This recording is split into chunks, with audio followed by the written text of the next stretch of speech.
How's everybody doing tonight? My name is Anthony Brian Logan, and you're watching and/or listening to ABL Live. Thank y'all for joining me tonight. You could be almost anywhere in the world, but you're right here with me live on the show, and I appreciate y'all for that.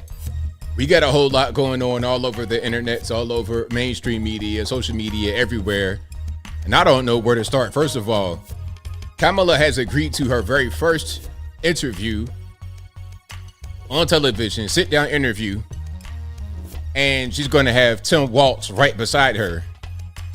The strong black woman. She's going to be the leader. She can do it. If you don't think she could be a leader, you're a sexist. You're a racist. You're all kind of obes and ist.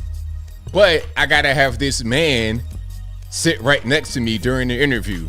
We'll talk about that a little bit more a little bit later. Also, the FDA, an FDA lawyer exposed the federales when it comes to some of these medicines they want us to take, some of these vaccinations, and some things that they did not want us to take, like Ivermectin, hydroxychloroquine, etc. I think we've long been vindicated when it comes to the so-called quote-unquote anti-vax movement.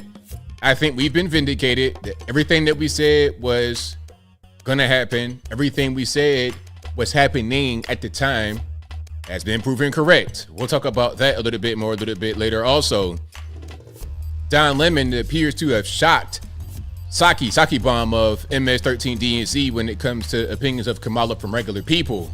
We'll talk about all those things and more on tonight's episode of ABL Live.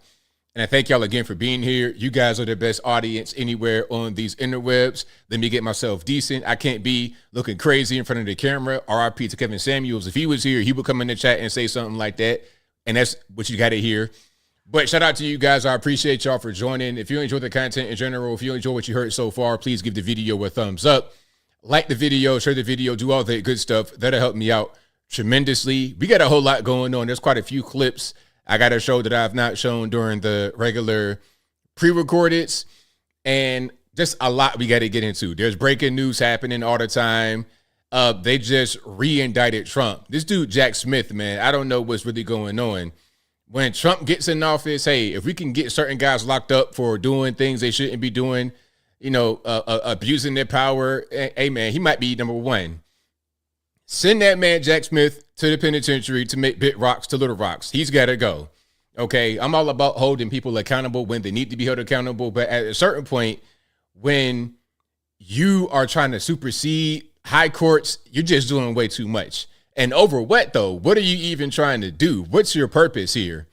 And I saw that the whole situation in New York, the sentencing, I think they're going to delay it. Indefinitely or something like this. It's all falling apart. The lawfare stuff, it's a big, crazy, ridiculous. It's a big, crazy, ridiculous, hot, stinking mess what's happening with this lawfare in this country. Okay, you have several tiers of justice. One tier for Hunter Biden, smoking crack on camera with a pistol, no jail time. Donald Trump, if you so much as count your golf score wrong and they find out, then you're going to get sent up the river. You're going to be sent up the river, no paddle. You're just going to be out there fighting for your life. That's what's going to happen if you count your golf score wrong at Mar-a-Lago, okay? But if you smoke crack in the White House with a pistol that you shouldn't have, that you bought illegally, that you obtained illegally, that you maintained and possessed illegally, it's no problem. It's fine. They found crack. Well, not crack. Not quite. It wasn't quite crack. It was just cocaine, just powder, just a powder form. They found that in the White House like it was nothing. Like it didn't even really happen. I'm like, well, we're not gonna talk about this cocaine they just found in the White House. We're not gonna discuss that. Oh, okay, cool. But we're talking about the so-called classified documents at Mar-a-Lago. Oh, they were in the bathroom, and then Joe Biden has documents right next to his Corvette, out in this kind of janky looking flimsy garage. And he shouldn't even have a document because he's the vice president, not the president. The president can take documents from the White House and declassify them automatically. But Joe Biden, as the vice president, when he got those documents, cannot do that. So what is really going on? How is he not facing any kind of penalty for that? But Trump is facing all kind of scrutiny and penalty for what he is alleged to have done.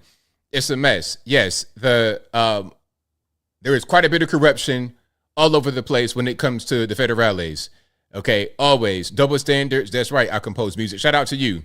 Thank you for joining I Compose Music. I appreciate you.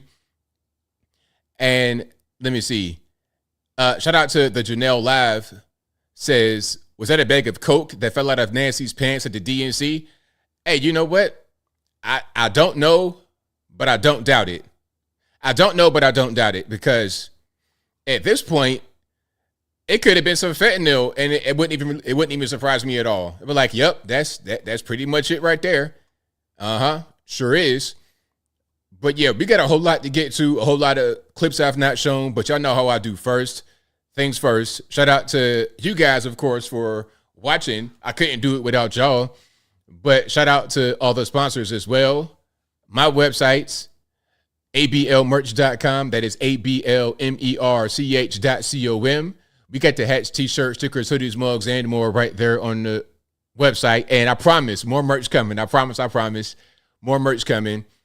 Also, you guys follow patriotpost.us, your best source of news and information anywhere on these interwebs. Their link will be in the description, or just type in patriotpost.us in your browser. Tell them that ABL sent you. Also, go to my regular website, anthonyblogan.com. That is ANTHONY, the letter B, LOGAN.com. On the front page of the website, you'll be able to find articles for each video that I produce. And in each article, you'll have sources from the left, from the right, from the center, from the politically agnostic, from Democrat, Republican, local, national, international, whatever you want. I got it. As long as it's legal, I will post it on the website, anthonyblogan.com.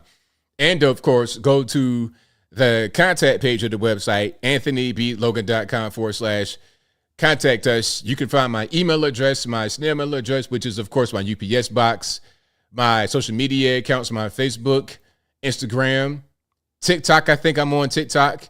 Well, I know I'm on TikTok, but it should be on the website. If it's not, I'm going to fix it. But also my Twitter that I will never call X. All those links will be on the website, anthonyblogan.com. And as I always say, if you're ever wondering if you are conversing with me on the internet or not, just cross-reference the method of communication, the contact, cross-reference it. My email is very easy to remember, and if you don't, it's always on the website. And the website is always on Google. You can find it right here in the description, not the comment section, but the description. You can find it. AnthonyBLogan.com. My email is contact@AnthonyBLogan.com. If you're in the comment section of one of my videos, and then someone replies to one of your comments who may have my face, my picture, they stole my picture, they got a name that looks like mine, talking about something, they want some Apple iTunes gift cards or something weird, Bitcoin, Forex, they're giving you a 1,000-digit phone number to contact them on WhatsApp. Okay, WhatsApp right there, WhatsApp is a red flag. Listen, that's more of an international application in my humble opinion. I don't really use WhatsApp. I don't really have a need for that. So if someone is trying to contact you over there, you already know how the voice sounds. Okay, it's going to sound like this, because that's not normally what I use. I don't normally use apps like that. I don't use that. That's all. So you're going to hear that kind of voice, or you're going to hear somebody sound like they, they fought Rocky for 25 years when they were kids. And then when they get to be pros, they go separate ways. You're going to hear that kind of voice. Okay, you're going to hear some dude named Vladimir on the other end of the line when you call the person you think is ABL. You're going to hear Vladimir on the other end of the line. You're going. Look, I can't do the Russian one. It sounds too Nigerian still. I'm black. It is what it is. If I do a Russian, it's going to sound like Nigerian. I gotta go to a speech therapist to work on my European accents. The Nigerian one, I got that down. But the Russian one, if it dies, it dies. I got to work on that. But anyway, they going to sound like that on the phone. That's not how I sound at all. All right. So please, please, please do not get scammed out here in 2024. I'm never going to ask you to contact me about some get rich quick scheme. It's not going to happen. So if you engage in that, don't email me talking about some, I thought it was you. No, you didn't, sir. No, you didn't, because I told you over and over, it's not me. Anyway, shout out to you guys. I appreciate y'all. We got a whole lot to get into. Hold on, Putin or Dolph. You know what? Vladimir, and shout out to Dolph, but Vladimir, that's just everybody's name. I presume everybody in Russia has two names, Vladimir or Boris. That's your name. All right. Like Vladimir Klitschko, the boxer, Vladimir Putin, the president, Vladimir Zelensky, the president. Who else is named? DJ Vlad TV. That's another Vladimir from Ukraine, but he's Russian. And that's the kind of point I make about the whole Russia-Ukraine conflict. Before we get to Biden on the beach, suntan and sunbathing, like he just pretty much quiet quit the presidency. Before I even get into it, Ukraine, Russia, same people. Old Kevin Russ, it's the same people. They're engaging in a civil war, in my humble opinion, and then you got the whole world kind of in on it. Well, not the whole world, Europe and United States. We're in on a Slavic civil war. Okay, you got one dude named Vladimir fighting another dude named Vladimir, fighting a dude named Boris, fighting another dude named Boris. And if you're Russian or Ukrainian or Lithuanian or whatever in here, shout out to you. You guys have the best borscht. Listen, what I want to do is just swim in the whole pool of borscht when I go to Lviv or somewhere. I go to Poland or I go to Ukraine, whatever. When I go to that part of Europe, I want to just get totally immersed in the borscht. That's all I want to do.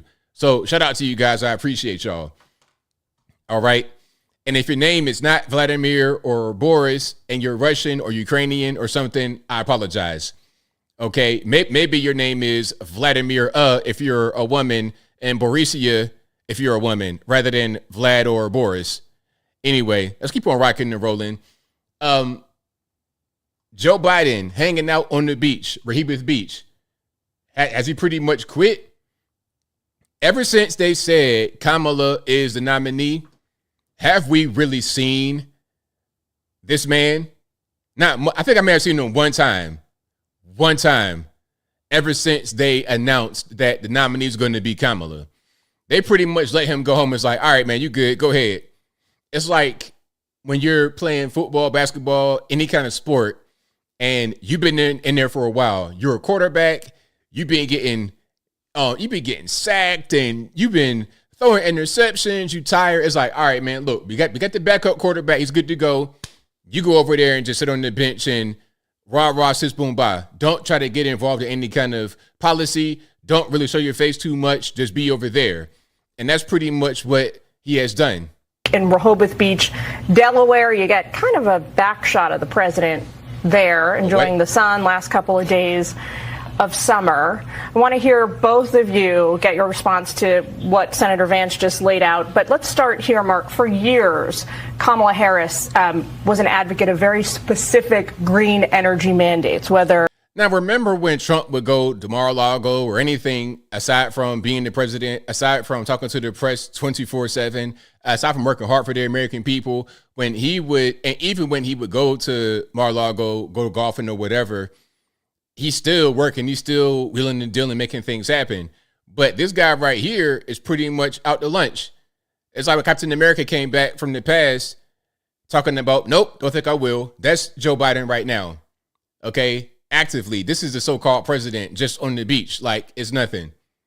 And then Kamala is a moron. Listen, they have been hiding Kamala. We're going to get to the whole Don Lemon thing in a minute, where he's talking about certain issues.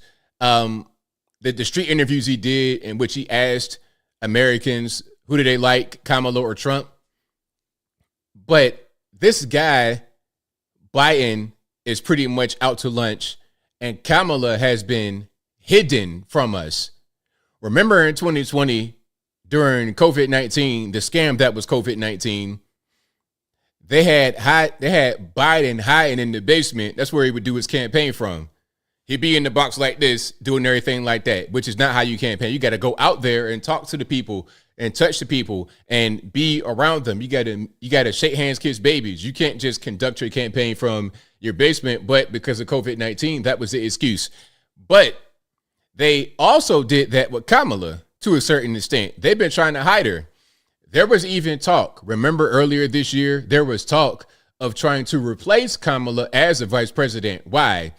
Was she doing a bad job as vice president? I mean, she wasn't really doing anything. She didn't do much, nor does Biden. It's those who are behind the scenes. So if you're asking me, hey, ABL, who's actually running the country? If this guy's on the beach in his chair, just kind of sitting there chilling, if this guy's on the beach, who's running the country? Well, those who are behind the scenes running the country. Even still, they wanted Kamala out of the way because the thought process is that she's terrible, she's bad, and she can't run. So they've been trying to hide her. They don't want you to see her. People have not seen this lady. Social media, before that announcement was made, you would see anything about Kamala, anything said about her, it'd be like, where's she been? I've not seen her since 21 when she was out there with Biden at the inauguration. We've not seen her at all. But now all of a sudden, she's going to be the darling. She's not at all. She's not in the least bit. All right. Now, we're going to get to the whole Tim Walz kerfuffle as far as the joint interview.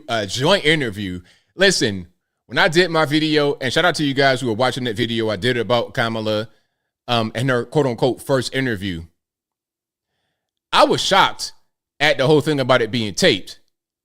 Because listen, it's bad enough, Kamala, you can't do your first interview, your first sit-down TV interview by yourself. It's bad enough you can't do your first sit-down TV interview as the presidential nominee for the Democratic Party by yourself. You got to bring on the white man, as I like to refer to them as, Tim Walz. You got to bring in your VP, Tim Walz, to do an interview with you. And then you have the audacity to tape it and not even live stream it. You can't even do a live interview on CNN. Listen, CNN is a friendly place. As I was saying in my video, Karine Jean-Pierre, the White House press secretary, was married to Suzanne Malveaux, who was at CNN until last year, 23. CNN will not ask you any hard-hitting questions. I promise they're not. You're not Donald Trump. You're not J.D. Vance. You're not Mike Pence. You're not a conservative person. You are the liberal darling. You're just the same as Joe Biden. If CNN and all these networks have gone easy on this decrepit old man for the past 3.5 years, you know they're going to be the same for you. But she's so bad that they have to have all these safeguards up before she speaks to the media. And then what's going to happen when there's an actual situation that takes place? You got a terror attack or a threat of a terror attack, and she's got to be on camera answering questions with dynamic circumstances happening. Okay, this bomb goes off, that bomb goes off. All right, Kamala, what's your take on that, on the bombs going off? What are we going to say? Passage of Time and The Shape of Water. And, you know, I love the labor unions in California because California is the birthplace of the Black Panther movement. And my brown mother, it's like, what are we talking about? What are you saying, Miss Kamala Harris? What are we talking about exactly? She's goofy. Tim Walz is also goofy, but at least he is coherent verbally. So he's going to step in when it is time to actually say something that makes sense to the Democrats. And the messed up part is that all he's going to do is sneakily push his communist agenda forward because she has nothing to say. I don't even know how she got this far, but I guess that's California for you, right? You can just get put on by this older man who you were dating when he was married. You're 20-something years old. You're 28 years old. Willie Brown is 60-something and married. and he is your ticket to political success. Without him, without a situation, you just be at best you'd be at somebody's HR with that cackling laugh. When somebody about to get fired for sexual harassment, you're going to be cackling in the background. That might be the best you can do. As an HR professional, you're not going to be required to give speeches and kind of pontificate on certain things like a real politico would do. All right. This is why people like politicians, because they're crafted, they're groomed to excel at being able to communicate to the public. Kamala missed that course. I don't know why. I don't really get it. I feel like, you know what would have been a great idea? What would have been a great idea is if during this 3.5 years, rather than doing nothing aside from going to parties when you called upon Kamala Harris, you should have been in Toastmasters. You should have been doing something with your time. Or maybe they did put her in speech therapy, speech classes. Maybe they did do that, but it didn't even work. Okay, maybe, hey, you know what? You can have a basketball player go train with LeBron James, but at the end of the day, you're not LeBron James. At the end of the day, you're 5'6" and you can't jump over a sheet of paper. So it doesn't matter how much tutelage you get. If you are what you are, then you are what you are. But this video right here may be a prime example of why Tim Walz has to be out there with Kamala to save her from these kind of responses to questions. Check it out. Our country is counting on you. All of you. You are leaders. By the very fact that you all are here in this room, doing what you do at this incredible school, doing it as one big team, understanding all of the different parts that fit together to create a team. Like what? Listen, this is going to be your president, and look at Tim Walz looking like a whole what kind of dog has that kind of snout? But anyway, this is not going to work. This is not going to work. People are going to say, "Hey, what's wrong with her? The president? You want to be a PTA leader or something like this? It's not really a big deal, okay? You don't have to be the best speaker in the world to do regular stuff, but to be the leader of the free world, I'm gonna need a tad bit more. I'm gonna need a teeny bit more from you, Miss Kamala. Just a tad, I promise. That kind of response ain't gonna fly. That's not gonna do it at all. All right, now shout out to Elon Musk. We're gonna get more into Kamala. You got a lot of Kamala stuff, of course, but this clip I had to show you. Now, you guys know that Elon purchased Twitter for, what was that, like 44 billion with a B? $44 billion, if I'm not mistaken. Hold on, let me make sure I'm saying this right. Elon Musk, Twitter purchase price, yeah. He paid 44 billion back in October 22. Okay, 44 billion. And part of the reason why he did that is because his son, Xavier, became transgender, and he's trying to attack some of the things that may have made his son go that direction, which is what he calls the woke mind virus. Check it out. They call it dead naming for a reason. Yeah, All right, so the reason it's called dead naming is because your son is dead. So my son Xavier is dead, killed by the woke mind virus. all right, so let's... So I vowed to destroy the woke mind virus after that. So we're making some progress. Right on. And his purchase of Twitter may go a long way at being able to defeat the woke mind virus, because the way that wokeness spreads right now in 2024, social media, that's the main avenue right there. Okay. Your Twitter, your Facebook, your YouTube, everywhere. The internet, that's the way it spreads. So this is a very powerful tool. So for him, that 44 billion he paid is a drop in the bucket to prevent others from becoming like his son Xavier, who became transgender. He said, look, my son is dead. My son, Xavier, that person is dead. Now there's somebody else. So in order to save others or prevent them from going down that rabbit hole, let's try to make some changes. Let's try to get rid of some of this woke stuff, and let's not have it be everything that is normal and positive and whatnot. Let's not have all that stuff be shunned away in favor of the woke LGBTQ element of P. Of course, that's right, and it's a miscreant and a censorship. We saw Zuckerberg talking about the censorship, saying that he was forced, or not forced, but maybe coerced, or they suggested that he take some content down. Okay, talking about COVID-19 and whatnot. Matter of fact, I'm going to find that one right quick because we can just jump straight into the whole Zuckerberg thing. Now, I'm not going to do a poll, but I want to ask you guys the question. Do y'all think that Zuckerberg is sincere, saying that it's the government that's forcing the censorship, and he didn't really say it wasn't him, but do you think it's more government getting in the way, or is it Zuckerberg and Facebook as a company, Meta as a corporation, Instagram, WhatsApp? Do they engage in specific censorship that's not because of the government trying to force them into it? You see what I'm saying? I think it might be a combination of both, but y'all let me know, like, what do you guys think?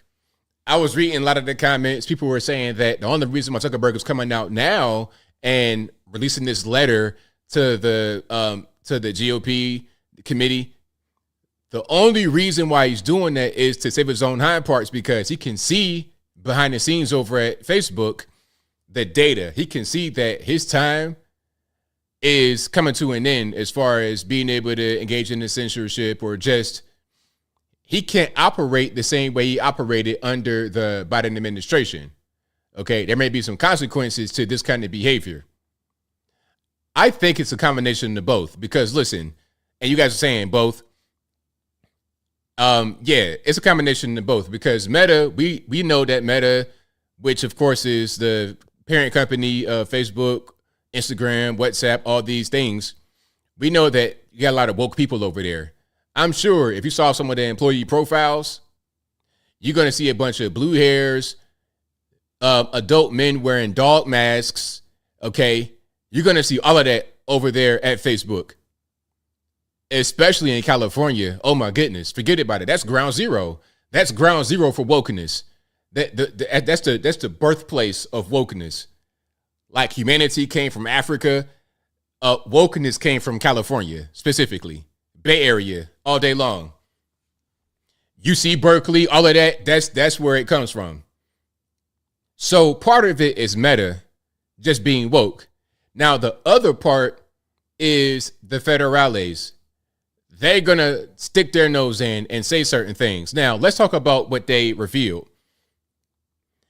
There was two things that were spoken about: COVID-19 and the, what was it? COVID and what else? It was one more thing. It was, I don't forget. COVID, now it's right here tip of my tongue. I'm gonna think about it. You guys probably tell me by the time y'all figure out what I'm talking about, it'll already come back to me. Hunter Biden laptop, crack smoking. Okay. Yeah. So the Biden laptop and COVID-19. Now the Biden laptop story, that was the craziest one of all. The government, in my opinion, knew that the laptop had leaked.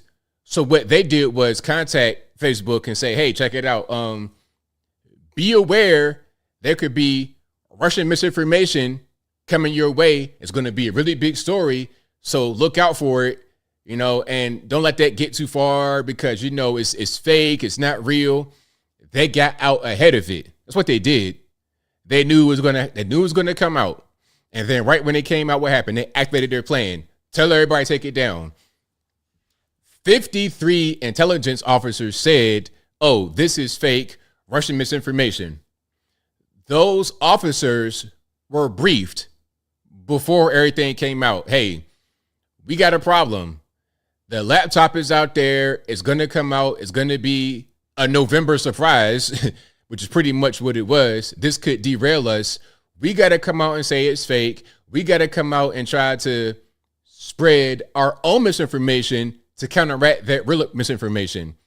So Zuckerberg says he regrets Facebook, been in the need to censor that because it was not misinformation. It was real information that should have been out there.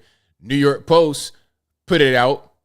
This is a respected newspaper. It was crazy to see the reporters talking about, New York Post is putting out fake news.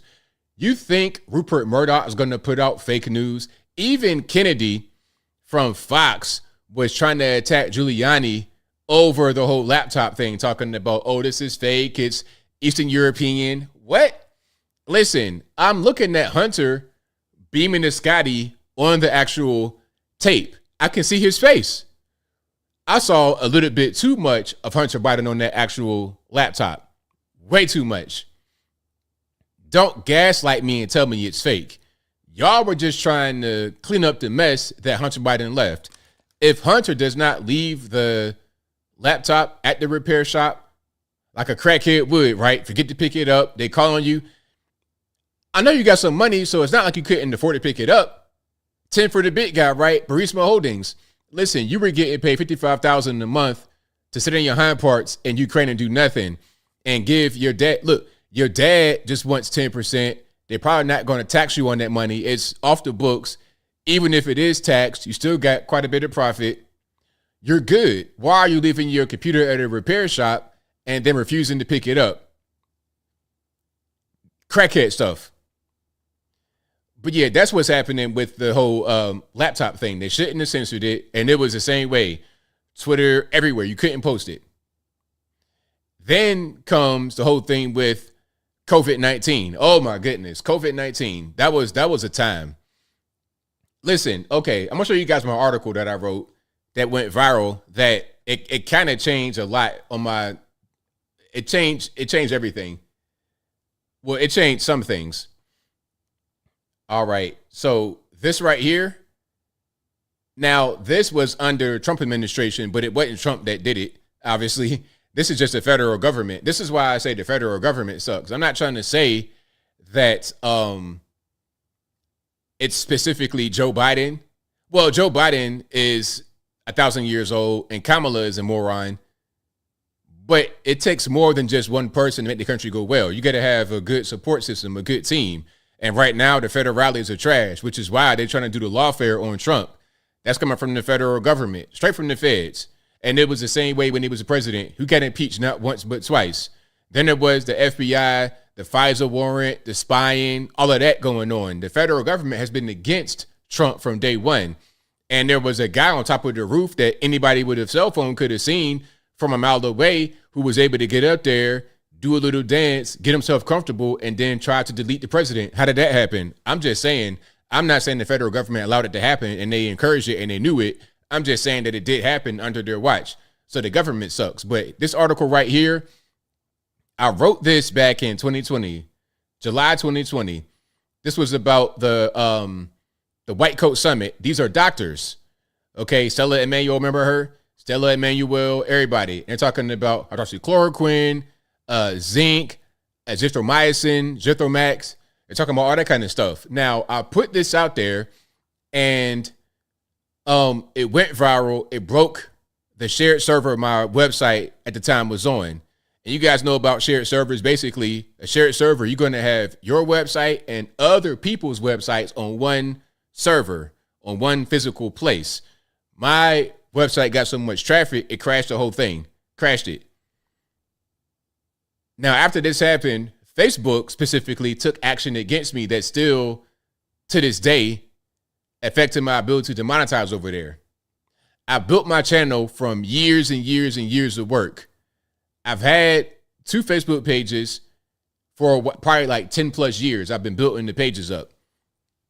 Once my article goes viral on Facebook, they give me some kind of demonetization or something that basically says I can't monetize my videos over there, aside from stars and whatnot, because of this, right? And that's under the policy from the federales, like, hey, let's not put out COVID misinformation.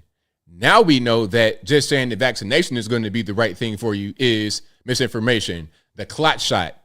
I told y'all before, and I'm going to say it till the cows come home. My doctor got tired of seeing 18-year-old healthy young men go to the Navy, get vaccinated, and then wind up in the hospital with heart problems. He got tired of seeing it.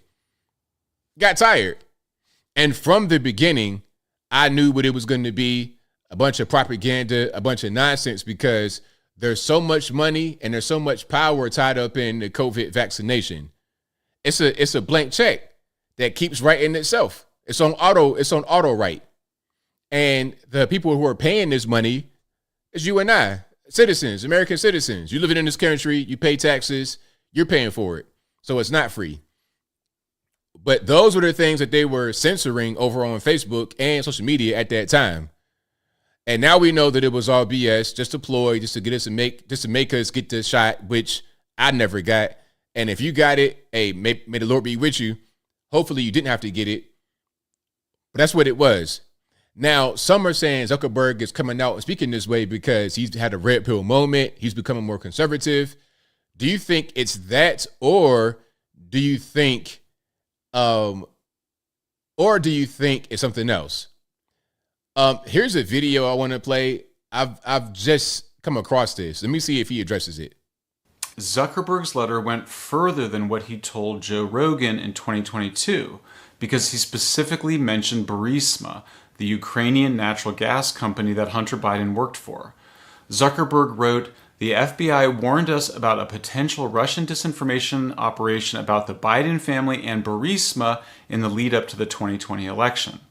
Nobody at the FBI has gone to prison or even been properly investigated for their crimes. And yet the evidence shows that the CIA and FBI broke the Wiretap Act and the Hatch Act of 1939, which prohibits the federal employees from using their official authority or influence to interfere with or affect the outcome of an election. First, the FBI violated the Wiretap Act when it misused information it had obtained from spying on Rudy Giuliani. The FBI knew that the New York Post story about the Hunter Biden laptop would be coming out because it was listening to Giuliani's telephone calls. The Wiretap Act, formerly known as Title III of the Omnibus Crime and Control and Safe Streets Act of 1968, requires that information obtained through a wiretap can only be used for purposes directly related to the investigation for which the wiretap was authorized. Misusing or improperly disclosing this information can result in criminal penalties for the individuals involved, and the evidence obtained can be excluded from court proceedings. The FBI both misused and improperly disclosed the information. Second, the FBI spread disinformation, information it knew to be false, in order to interfere in the election." This man right here is laying out a rock solid case against the FBI. A rock solid case. You spied on American citizens. You use that as a way to get out ahead of the story. You spread misinformation. The intelligence officer spread misinformation. Y'all knew that it was true. What you did was engage in the scheme to make the story less believable or just go away. The FBI warned Facebook, Twitter, and others that forthcoming information about Burisma and Biden was Russian disinformation.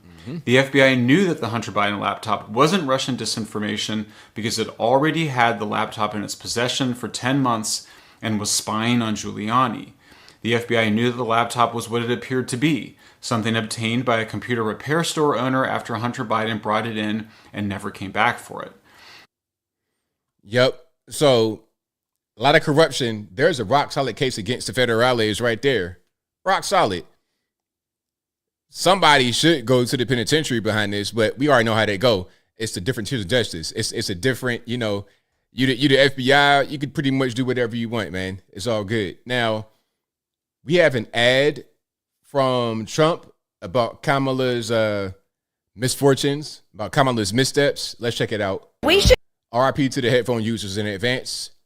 be doing everything we can to make it more affordable to buy a home.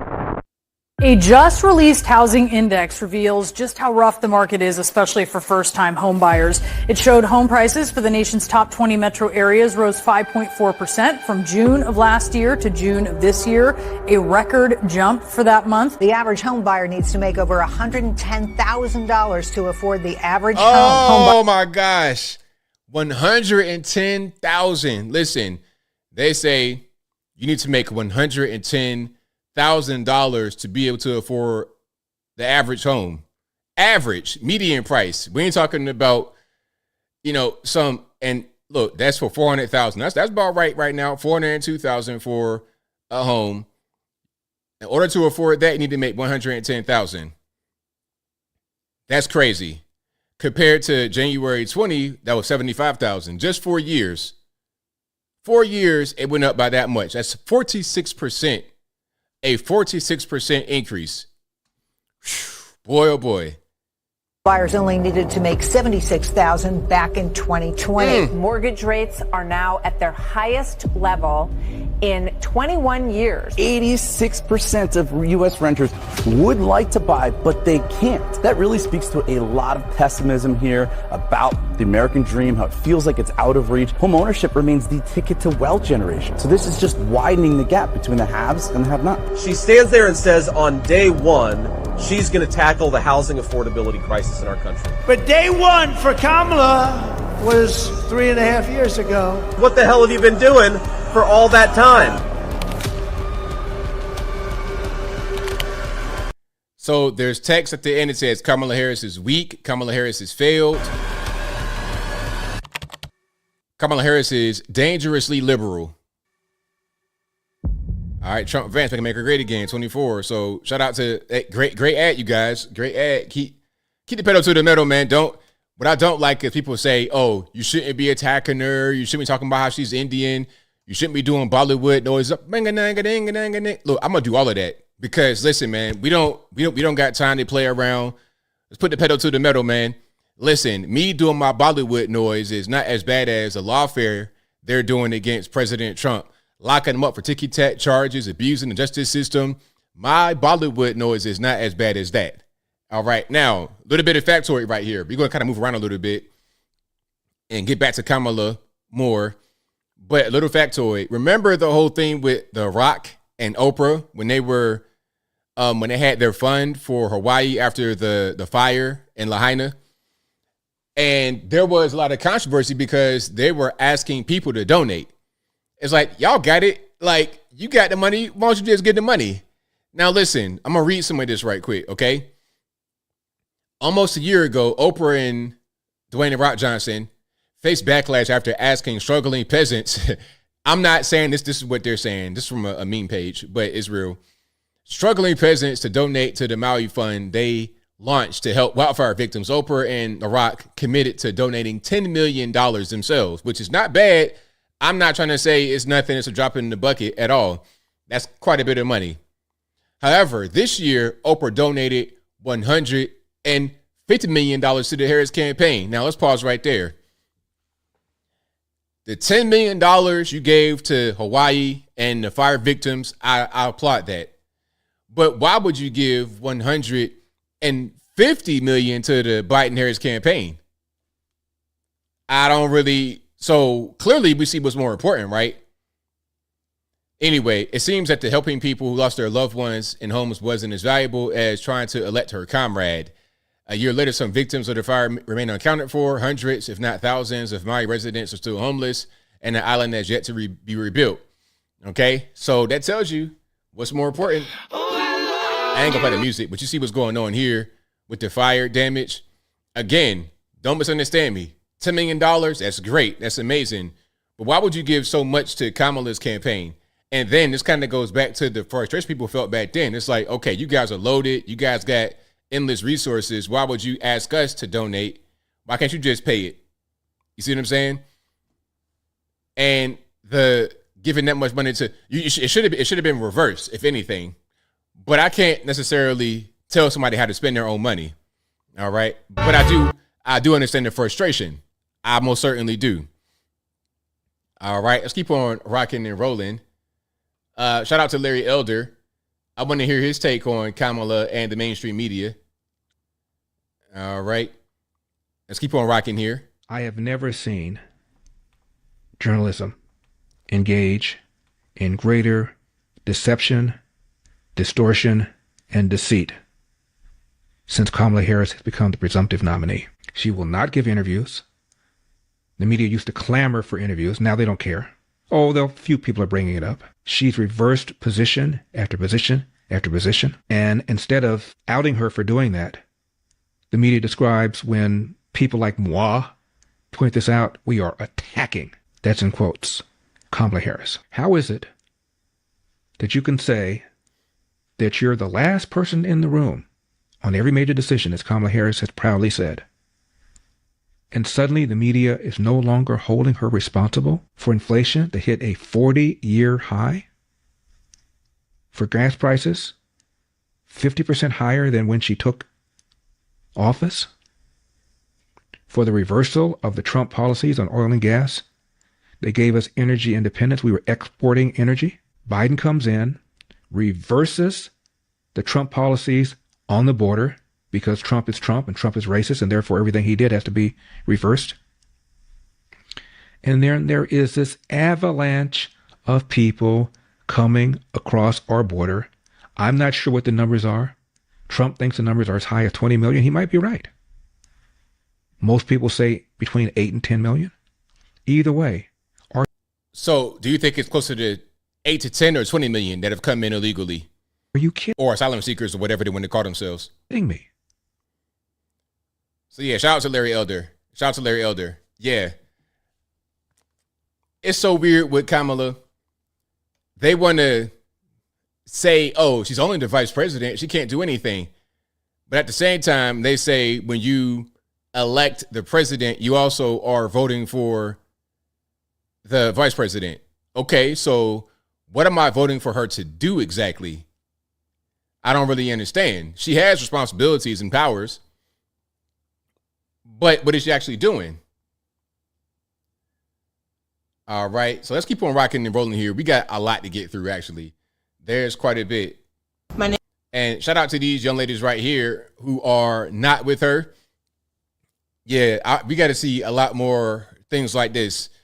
Black women, people, but definitely in this case, black women coming out and speaking out against Kamala, because shout out to all the black women that speak against her publicly, because I know it's hard. I was saying that in my video. I know it's hard for you guys because there's immense pressure to engage in the groupthink.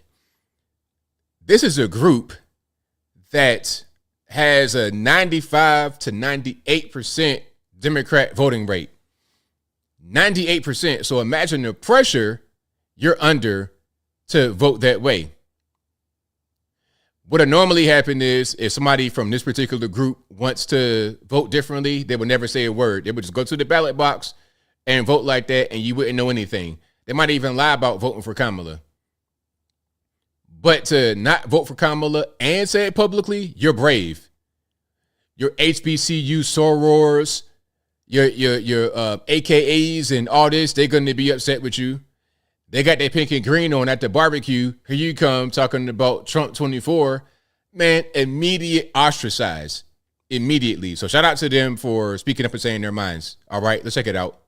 My name is Jasmine Woodson. Hi, my name is Silla. I'm Karen Watson. I'm Yolanda Johnson from Georgia. This is BB Diamond from New York City. I'm Dana Galen, and I'm from Tampa, Florida. I live in Hagerstown, Maryland. Out here in Maricopa County. Kalamazoo County, Michigan. I am a proud African immigrant living in Florida. I'm from the great state of New Jersey. I'm Angelina from Philly, and this November, I am not voting for Kamala Harris. I am not voting for Kamala Harris. I'm not voting for Kamala Harris. I am not with Kamala Harris. I am not with her. I'm not with her. I am not with Kamala Harris. I'm not with Kamala. I am not for Kamala.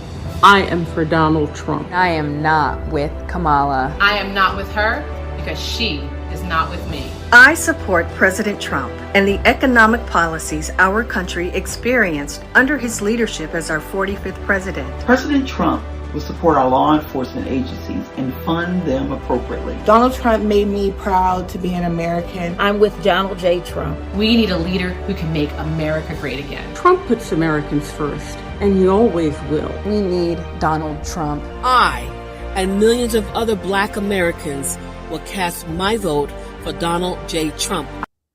So shout out to them. Shout out to them. You gotta have that. you gotta have that. Somebody said all 8 of them. But look, at the end of the day, what did I say just now?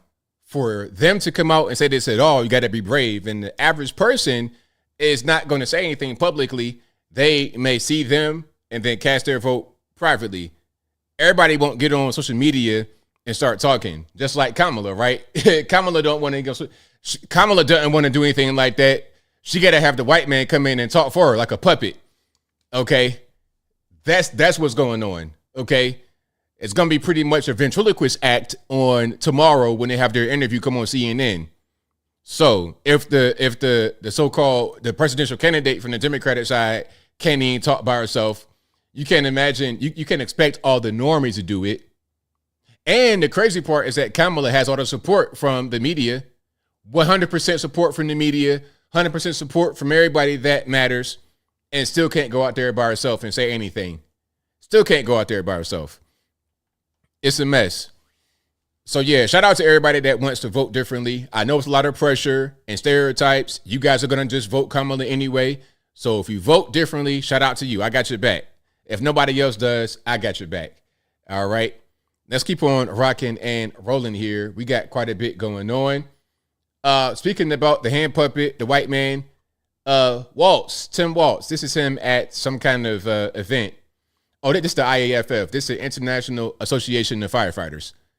All right, check it out. Kamala Harris, she's ready to hold him accountable on the debate stage. Tell me you're not looking forward to that. Look, I know you're busy. You're going to be watching Monday Night Football or something. But it's going to be good. It's going to be good because, again, as I said this is going to impact you. Now, look, I do want to see the debate. The debate is going to be off the hook. Oh, my goodness. The debate, I can't wait. I'm going to be at front row center. If you want to see a train wreck happen in real life, in real time, just be there for the debate.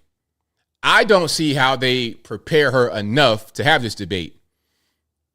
I'm going to look for signs of training. If they told her to say certain things a certain way, it's like, okay, call him a liar, Kamala, always, and not too much in the laughing. I feel like she might start cackling for no reason at all, and then catch herself like, oops. I think that'll happen during the debate. So yes, Tim Walz, you're correct. I do want to watch it. No, I'm not watching Monday Night Football. It's totally fine. I know you do football. I know you're that guy, but no, I'm good. Let's keep on going. We'll keep fighting to protect your retirement benefits, lowering taxes for working families, and finally making corporations just pay their fair share. They're doing fine. They're doing fine. They can pay their fair share. I hate that expression so much. Fair share. What does a fair share mean? How much is a fair share? I've been in business for a long time, self-employed for almost 20 years.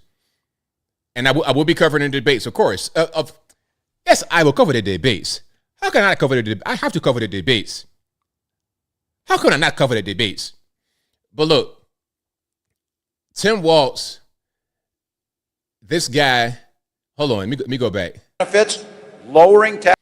The whole thing about the fair share. What is fair share? I don't know what that means. If I'm in business, which I have been for the past 20 years, I want to know how much I need to pay. 20%, 25%, 30%, 80%, how much I got to pay. And who determines what fair means? What is fair? Define fair. I hate that expression. Normies eat it up because they don't know anything. All they know is, taxes, rich people, I want more. Okay, tax them more. They have no idea how anything works. So this kind of talk appeals to the uninformed voter, which is why, again, they always want to keep the masses uninformed and uneducated because they can easily be controlled with little simple words they put out there. Okay, that's their ultimate goal here. All right, let's keep on going. As vice president, she cast the deciding vote on the American Rescue Plan. As vice president, she cast the deciding vote on the American Rescue Plan. So you want to brag about that? You want to brag about bringing on inflation? That's not a very good thing to do, Tim Walz. I don't think I will really put that out there as something that she did that was good. All right, let's keep on going. Oh, the unrealized capital gains situation. Now, I've spoken on this before during live streams. Unrealized capital gains. You're talking about, so, and if I'm saying this incorrect, y'all let me know in the comments if I'm saying it wrong. Unrealized capital gains. You have a thing. Let's say you got some stock, right? You bought some stock at X price. At the end of the year, it's worth Y, and Y is higher than X. So because your stock is worth more, you got to pay taxes on the increase in the worth. Unrealized capital gains. You've not sold the stock to make the money to pay capital gains tax on, but because you have more value in your asset or whatever it is, you got to pay taxes on that at a 25% rate. Ain't no way. Ain't no way. I said, come take it in blood. Come take it in blood. I'm not going to give you that money. I'm just not going to do it. I got attacked by the Wall Street Journal for being richer than my disclosure says because I have 2 defined benefit pension plans.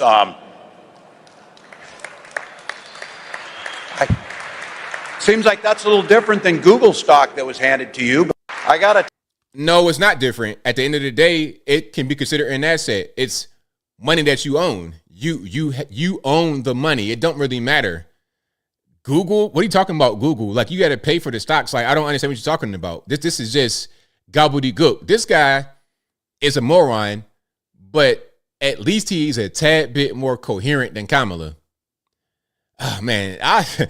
Democrats, if this is your guy and your girl, man, oh, man, they couldn't find somebody a little bit better than this dude, a little bit more competent than this guy. Man, oh, man. Hey. That's Tim Walz. That is the governor. All right, let's keep on going here. We have a lot more to get into. And if you like what you're hearing so far, please give the video a thumbs up, like the video, share the video, do all that good stuff. That'll help me out tremendously. Yeah, unrealized capital gains tax is a complete mess. A complete mess. All right. This is the kind of thing that is playing out all over conservative media. Hold on, let me see what this is. This is the kind of thing that is playing out all over conservative media. I just want to do a little bit of record correcting. There's not record crime right now. Number one, Harris was put in charge, as you said earlier, of combating the roots of immigration. She was not and is not. The borders are. Lies. It's getting bad now because normally what the media would do, their normal play is to mislead you, to put out a misleading headline, just like the whole thing with Kamala during the interview with Tim Walz, the joint interview, right? I'm gonna show you something that they do. Hold on. So this is CNN, a headline straight from them. Harris and Walz to sit with CNN for exclusive first joint interview since campaign began. Now, this is a misleading headline. It's true, but it is misleading. Yes, it's the first joint interview since the campaign began, but you're burying the lead. The lead is this is Kamala's first interview, period, whether it be with Tim Walz, by herself, with a support animal. This is the first interview, period. She's not done anything with the press aside from being shouted questions on the tarmac, and she may answer a question or two. Like, okay, you go into the airplane, you're on the tarmac, the press is right there, shouting out questions. You'll answer some things right there. But that's pretty much it. There's been no sit-down, recorded interview. And this would be so bad, I don't want to have anything from CNN on my phone. No CNN stuff on my phone at all, sir. But anyway, she's so bad that not only must she have a chaperone with her for the interview, and she can't do it by herself at all, it's also going to be pre-recorded. I almost blew a gasket when I read that. I'm like, taped, pre-recorded, what? So you got a chaperone, pre-recorded, CNN. That's not what we want here. We don't want stuff like that to go on. No. No. Your very first interview, we need a live interview. Live. Why not? Trump has done live streams with young guys. Theo Vaughn, Aiden Ross, live streams. being asked random questions. He's able to be quick, witty, on his feet for hours at a time. Now, how much you want to bet this interview is like 30 minutes, 45 minutes? I don't think it'll be a very long interview at all. Matter of fact, hold on. Let me see if I can find something in here about the length of time. Yeah, I don't see much. It'll be 9 o'clock tomorrow, 9 p.m. Eastern tomorrow, but I don't see anything in there about how long it's going to be.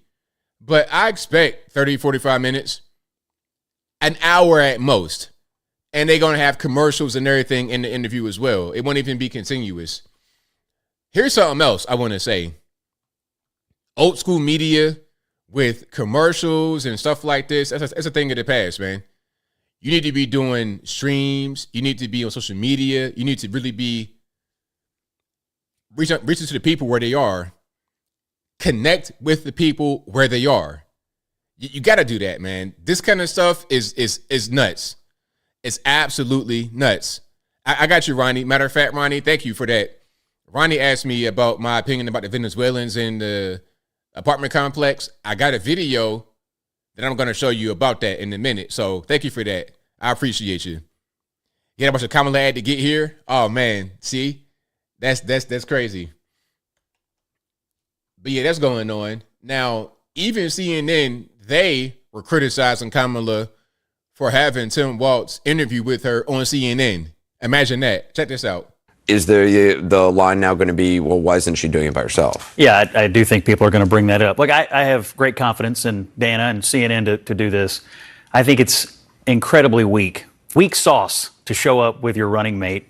The fact that they don't have enough confidence in her to let her sit herself, the actual top of the ticket, and do a single interview. In fact, I think the hand-wringing and the gyrations over this over the last month show a troubling lack of confidence in her political ability, which also makes you wonder as a voter, well, what kind of president would you be if this kind of a small-time decision, can we do an interview or not, what does that look like for your decision-making process, so on? So, yes, I think Republicans are going to think it's pretty weak to show up with effectively someone to take up half the time. Exactly. It's totally weak. And then it's going to be kind of a short interview, 30 minutes to an hour, max. It's my prediction. Now, they could kind of stretch it out with commercials and all kind of stuff and people that want to pontificate when they ask questions, but it's not going to be very long. And it's going to be even shorter because Kamala won't talk the entire time. Yeah, it's a mess. Weak sauce is a funny expression. But yeah, so that's what's happening. Now, we got street interviews here from Don Lemon. He's going out there on the streets talking to people. And before we get to that, let's look at the MSNBC interview with Psaki bomb, Jen Psaki. All right. And she might have been a little bit shocked at what he said about people's opinions of Kamala. Was there anything, what did they think about Harris? Did they have anything to say about her? They did have, listen, it depends on where you are. We went to a number of different battleground states in Pennsylvania, Ohio. We were in Michigan, Indiana, on our way, obviously, Illinois, on our way to Chicago. And it sort of depended on where you were. Pennsylvania, well, I shouldn't say Pennsylvania, I should say Philadelphia, was a bit more liberal, and the answers to the questions about her and him were quite different. But for the most part, in Pittsburgh or at the Jersey Shore and in Atlantic City, in Ohio especially, many people did not know who she was.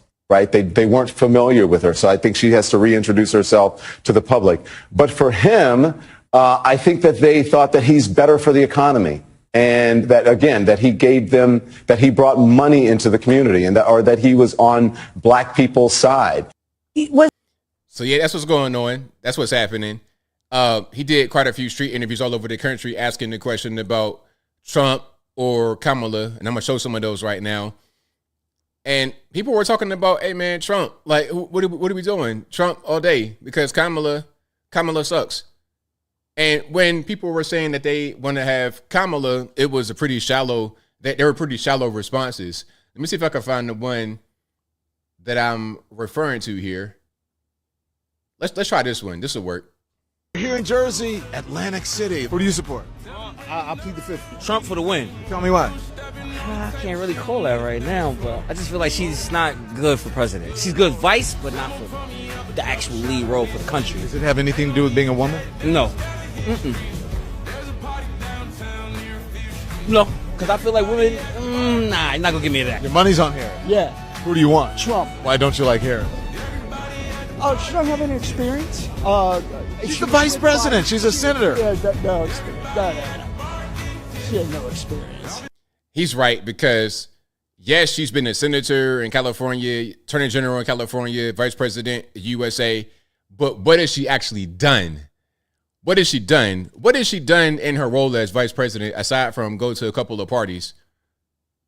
What has she done? The borders that was her role for a while. See how that whole thing turned out now, didn't we? Didn't turn out well at all. Well, I want Donald Trump. I just feel we need somebody that has a stronger background with the military and the world in general. She was a prosecutor and an attorney general and a senator and a vice president. You're in a gambling town. Who's your money on? I'm going to support the Democratic Party, but, I mean, Trump looks like he got it in the bag right now. 4 years ago, it was a... But why? My man right here is just like, I'm going to support the Democratic Party, but why? Why? Like, I want people to really get down to the core of why they make these decisions. Because this is a response that you give when you really don't know anything. You just say, I vote for the Democrats because why? I don't know. But he got it in the bag right now. 4 years ago, it was a lot better. I made a lot more money than I do now. I know you feel that way, but that's not actually what the record shows. The economy is actually better under Biden. No, I'm serious. That's what the facts show. CNN? Okay, you know what? No, that's not because I watch CNN. Trump or Harris? Trump. That's who's going to win. That's who's going to win. Who you support? I support Trump. All the people that came to this country legally, it's not fair that they're letting all 10,000 to 15,000 people or 20,000 people here illegally. Have you seen San Diego? Yeah. They're coming off the boats, off the water right here, off the ocean. Did you know Biden was flying them in? Did you know Biden was flying them in? You didn't know that? Oh, I know nobody likes him, but we had good times with Donald Trump. Our economy was good. Life was good. But you know the economy's better under Biden than Trump. Bullshit. Well, that's what the stats show. That's what the facts show. Well, you know what? I don't know where they're getting their facts, but I don't think they're valid. I don't know where their facts are coming from. So shout out to everybody out there on the, was it like Atlantic City or something, I think? Shout out to everybody out there on the water, answering the questions. And mostly everybody's like, hey, man, let's do Trump 24. Let's get straight with it. And then somebody in the comments was saying, what are the root causes?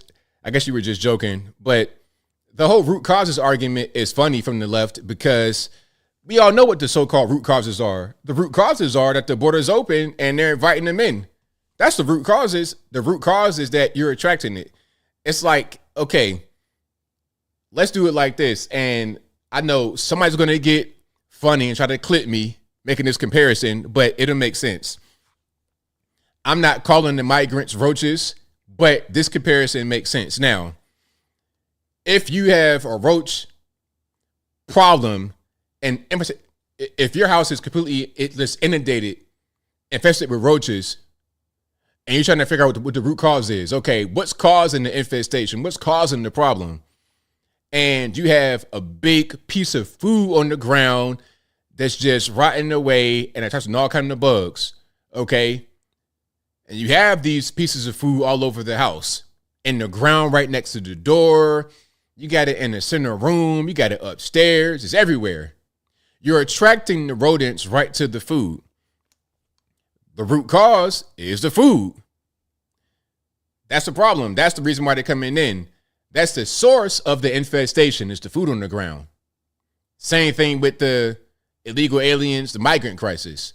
The source of the infestation is the food. In this case, it is the open borders, the benefits they get, quite a few benefits actually, food stamp money, EBT, housing, health insurance, jobs, all of that. That is the rotten food. That is the bait that's driving the illegal aliens to this country. So I could figure out the root cause. You don't got to appoint no root cause czar. You don't got to do that. Why you got to have some kind of government bureaucracy, red tape trying to figure out, why are they coming? What's the reason? Come on, man. We don't got a pair of eyes. We don't got a brain in our head. We could just, It's simple. You know what the cause is because you saw how different it was before the current administration. It skyrocketed once they came in because they did away with the things that Trump had in place to keep the rodents away. Trump had the house sparkling clean, glistening. There was no food source to attract the rodents. The new people come in and immediately throw food on the ground and they're wondering why there's so many other roaches. It's dumb. Oh, I'm going to get to that, Naomi B. I got you. Oh, I got you on that one. Yes. I got you on that one. But if you like what you're hearing so far, please give the video a thumbs up. Like the video, share the video, do all that good stuff. That'll help me out tremendously. But I got you on the whole thing with the migrants and their paychecks, the housing situation. All right. So here we go. So California Senate has just approved a new bill that would give illegal aliens a whopping 150,000 U.S. American cold hard cash dollars. Listen, I'm going to say that one more time. I did not say $1. I did not say $1.50. I did not say $15. I did not say $150. $150,000 toward a new home purchase. Oh yeah. Let's watch. In the meantime, illegal RP to the headphone user. Sorry for the loud noise. Illegal immigrants in California now one step closer to receiving state funds that they could use for a down payment on a home. Senior national correspondent William LaJeunesse reports. Hi, William.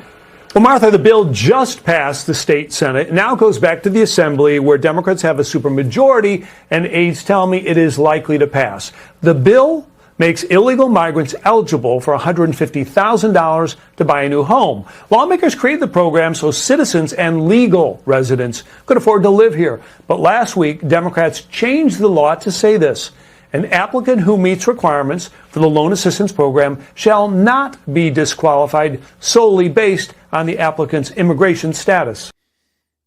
Let's pause. This is a taxpayer-funded program that will potentially give money to illegal aliens to buy a home in this country. Hey, Democrats, how you feel about that? You're struggling to, hey, you go into the store and you picking out what you're going to get. You're going to get some hamburgers, hot dogs. Like, what are you going to eat today? But rest assured, knowing that your problems are going to intensify or stay the way they are, because your tax money is going toward illegal aliens so they can't invest in the country. The social and economic benefits of homeownership should be accessible to everyone, regardless of immigration status. So the program provides first-time buyers with a zero-interest loan up to 20% of the home's purchase price. Zero interest, taxpayer funded. Now, some are going to say it's not going to pass. It's California. If this was over here on this side of the country where we still got some sense, then it wouldn't have even gotten as far as it's gotten. But it's going to pass. It's California. If it doesn't pass, I'll be completely shocked. So that's up to $150,000 cash up front for a down payment and closing costs. This year, this $255 million program sold out in 11 hours, requiring a lottery. 18,000 applied, 2,000 got loans. And when a home sells, the state is repaid with a small percentage of any appreciation. The bill is sponsored by a prominent Latino rights group with close ties to Vice President Harris. What the rest of the America needs to be worried about is the Kamala Harris Walz administration taking these crazy California ideas and nationalizing them and taking them to the rest of the country. The country can't afford to buy illegal immigrants' homes. Well, this bill does have a lot of Democratic support. The question is, does Governor Newsom sign it? If it passes, smart money in Sacramento tells me he does. Yeah, it's already a done deal, in my opinion. It's already done. It's California. Again, if this was a state that had sense, it wouldn't have gotten this far. It wouldn't have gotten this far at all. All right. Now, here is a story from California. A 96-year-old woman will be evicted from a senior living facility, but at the same time, we're giving the illegals all this money to go buy houses. All right, maybe there should be a little bit of cash for this almost 100-year-old lady to stay in the place that can help her. 96-year-old Jean Jacques has lived at her apartment complex for over 20 years. She's happy, healthy, and full of life. She says she was unbothered living here until a few weeks ago, when she received a 3-day eviction notice from the facility. In 2002, Jean says she signed a lifetime contract with the previous owner, California Nevada Methodist Homes, that said she could live here for the rest of her life. She paid a $250,000 down payment and was paying $5,000 a month in rent until her savings ran out. I was shocked because the reason I moved into Forest Hill Manor was to be taken care of the rest of my life. Back in 2022, Methodist Homes went bankrupt and sold the facility to Pacifica Senior Living, a for-profit company out of San Diego, with the clause that they would have to honor the lifetime contract like Jean's. But Jean and advocates for senior rights say the new owner is not doing that, and they want to evict Jean. She's devoted all of her savings and money to this place. What would you do? I mean, can you see her out on the sidewalk? I don't think so. I mean, that's just insane to me. I don't care what the legal ramifications are here. This is morally unthinkable. And for you guys who are saying that that's a lot of money to pay for rent a month, yes, it is. But these places, senior living facilities, they make a lot of money. They hand over fist. That's kind of what it costs. All right. It may not be that high depending upon where you are, but it's up there because not just the apartment, but a lot of these places have, nursing staff that can help you and things of this nature. It's expensive. What'll normally happen is they'll sell their house, cash out, and then go to a place like that to live. According to the eviction notice, Jean owes over $100,000 in late rent, and she must pay now or be evicted.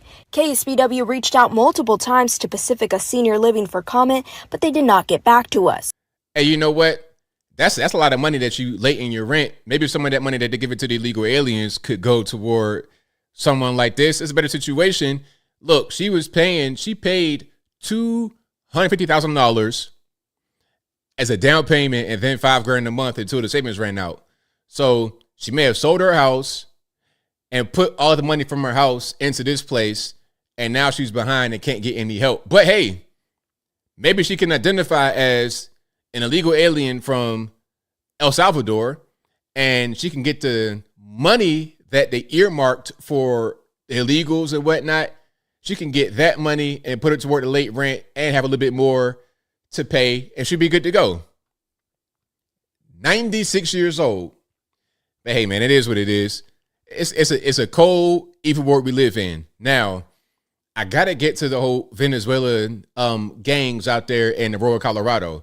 Now, I covered the story about how there's an apartment complex in Aurora, Colorado that has been taken over by illegal aliens from this place. Now, the apartment complex already had some issues before as far as, some things need to be fixed. It was kind of run down a little bit. So there was issues here, but it was not gang infested. It was not a place where you would feel completely unsafe from what I'm able to read. Now that the gangs have come in, they are extorting the tenants. They're patrolling the apartments with guns. It's a whole big mess. They have taken the apartment complex over, and now we have video. All right, look at this. All right, my gun laws. Guy right here, gun. Guy right here, gun. Where are you getting those guns from as illegal aliens from a whole different country? Where you getting those guns from?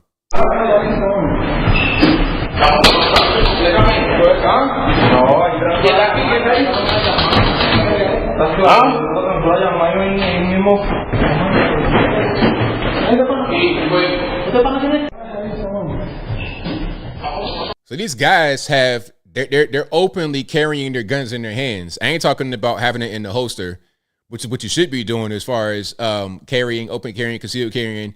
They got it in their hands like it's a book, like it's a purse, a cell phone, a book bag. They got it in their hands, just walking around.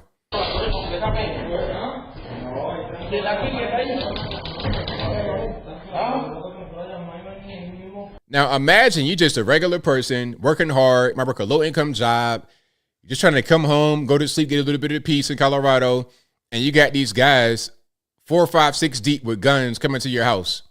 What do you do? And look, the landlord has called the police, he's called the federales, and they're giving him the runaround. Oh, it's a squatter's law. We can't do anything about it. And the landlord has resorted to evicting the tenants because they're being extorted. What the gangs are doing, they're making the tenants pay them rent rather than the landlord. And they're probably making them do more things than that, but that's a different story.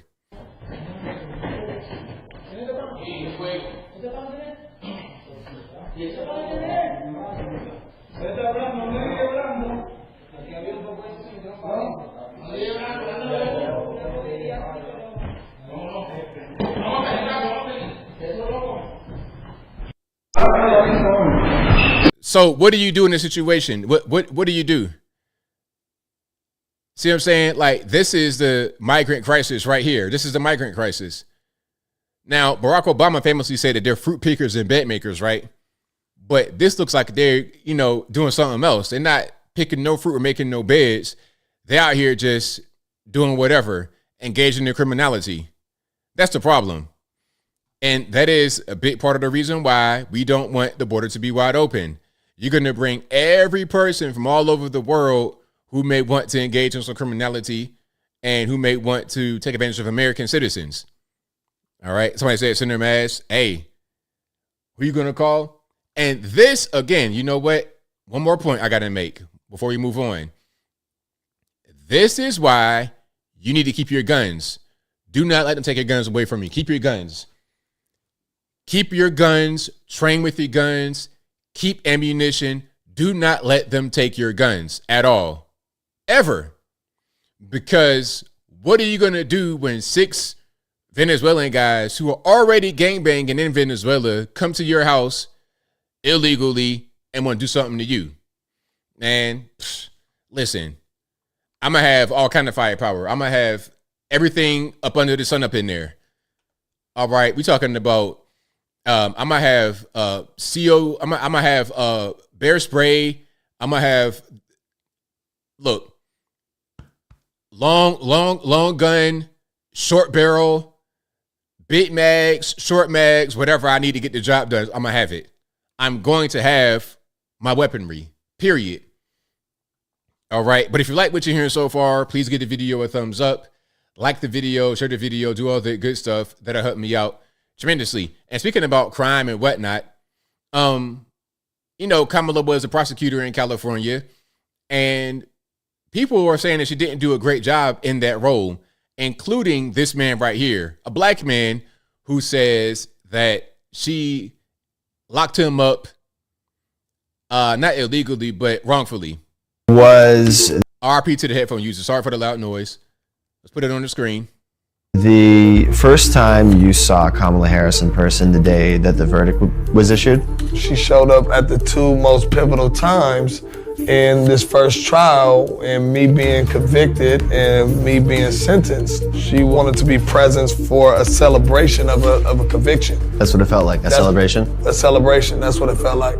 The reactions I get when I tell people my story is, they say it's the worst nightmare. You know, it's the closest thing to dying.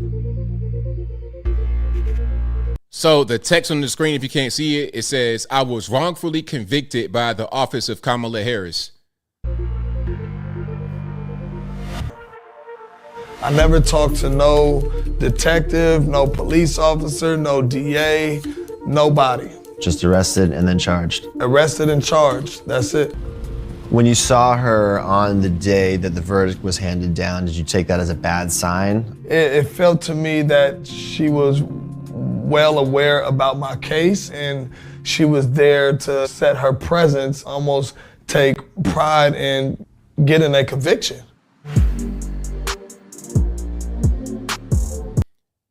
After more than 6 years in prison, Jamal successfully appealed his case and was acquitted in a new trial. 6 years in the penitentiary, you come home after a no return. There's not an amount that could get back those 7 years. that 6.5 years that I spent in prison. But instead of me coming home feeling like I was a victim, I wanted to prove that I'm a survivor, and I will not let my story go unheard. You know, I'm not necessarily saying I'm looking for an apology, but some acknowledgement from her that she could have messed up will be, of course, that'd be huge. You could have made some mistakes. You could have missed some things. For me, it was a big miss. So there we have it. All right, Kamala, like, you want to respond to my man? Some are going to say that he's lying, he's not telling the truth. Okay, that's fine, but you want to respond, Kamala? You don't want to say nothing? Because remember, Donald Trump got a lot of kickback for the whole the Central Park 5 situation. Remember that? Oh, he thought they were guilty. He took out a full page ad, all this, that, and the third. And then they got out. That's always the thing that's over his head. Although a lot of police have come out and said that they were guilty. That's a whole different story. Anyway, regardless of whether he was right or wrong, the media are on his head about that. But when it comes to Kamala, who was an actual prosecutor, and then somebody she locked up got out after being wrongfully convicted, there's no questions about that. Now, tomorrow during the interview, the pre-recorded campaign stop with Tim Walz on CNN, look for a question about that. Do you think they're going to ask Kamala about this whole situation? Or how about this? If they do ask her, are they going to air the response because it's going to be taped? I can't get over that. That's absolutely, I'm flabbergasted. I mean, they must be really afraid to let her talk. And you're going to have some mouth breathers that say, oh, well, ABL, Trump does joint interviews too with JD Vance. Man, stop. He might do a joint interview with JD Vance, but that's not all that he's going to do. Trump has done live streams with these young guys for hours when it's just him and the streamer. There's nobody feeding them answers. There's nobody trying to be a chaperone right next to him. Also, Trump does press conferences. When Trump was a president, he was constantly talking to the press. He talked to the press excessively by himself. He wasn't hiding behind Mike Pence. It was Donald Trump out there as a leader, as an executive, leading the press conference. Put down the mic, Jake Tapper, or whatever, whoever that was. They had a little situation with the intern. Put down the mic. You're rude. You're fake news. He was really on it. There was no cue cards to call upon curated people like Joe Biden had, nor was there and even with Joe Biden, he was not up there with Kamala letting her talk. Even with Joe Biden being 1,000 years old, one swift wind away from it all falling apart, he would still go up there by himself and answer those questions. He sure would. Now, it's going to be Mr. Burns, scrunched up hands, hunched over. It's going to be that energy, but it's still better than a chaperone helping a grown woman answer questions. Man, I cannot get over that. That's as bad as the wheelchair guy at the DNC. Those are two things I cannot get over. The pre-recorded interview and the wheelchair guy. He said, the world is a beautiful place. Please stop. Please stop. Like, man, come on. I'm tired of being told these ridiculous lies. Tell me a thing that I can believe rather than just making up lies like that. Anyway, I digress. Oh, speaking about lies, so there's an Australian football team with 5, not 1, not 2, not 3, but 5 transgender, so-called transgender women. This is in the Northwest Sydney Football Women's Premier Competition. The Flying Bats, an inclusive football club for self-identified women, has won every game they competed in this summer. Now listen, these people, the Transformers, they are at a certain point going to take over women's sports. Okay? They're going to take over women's sports. It ain't going to be no more women.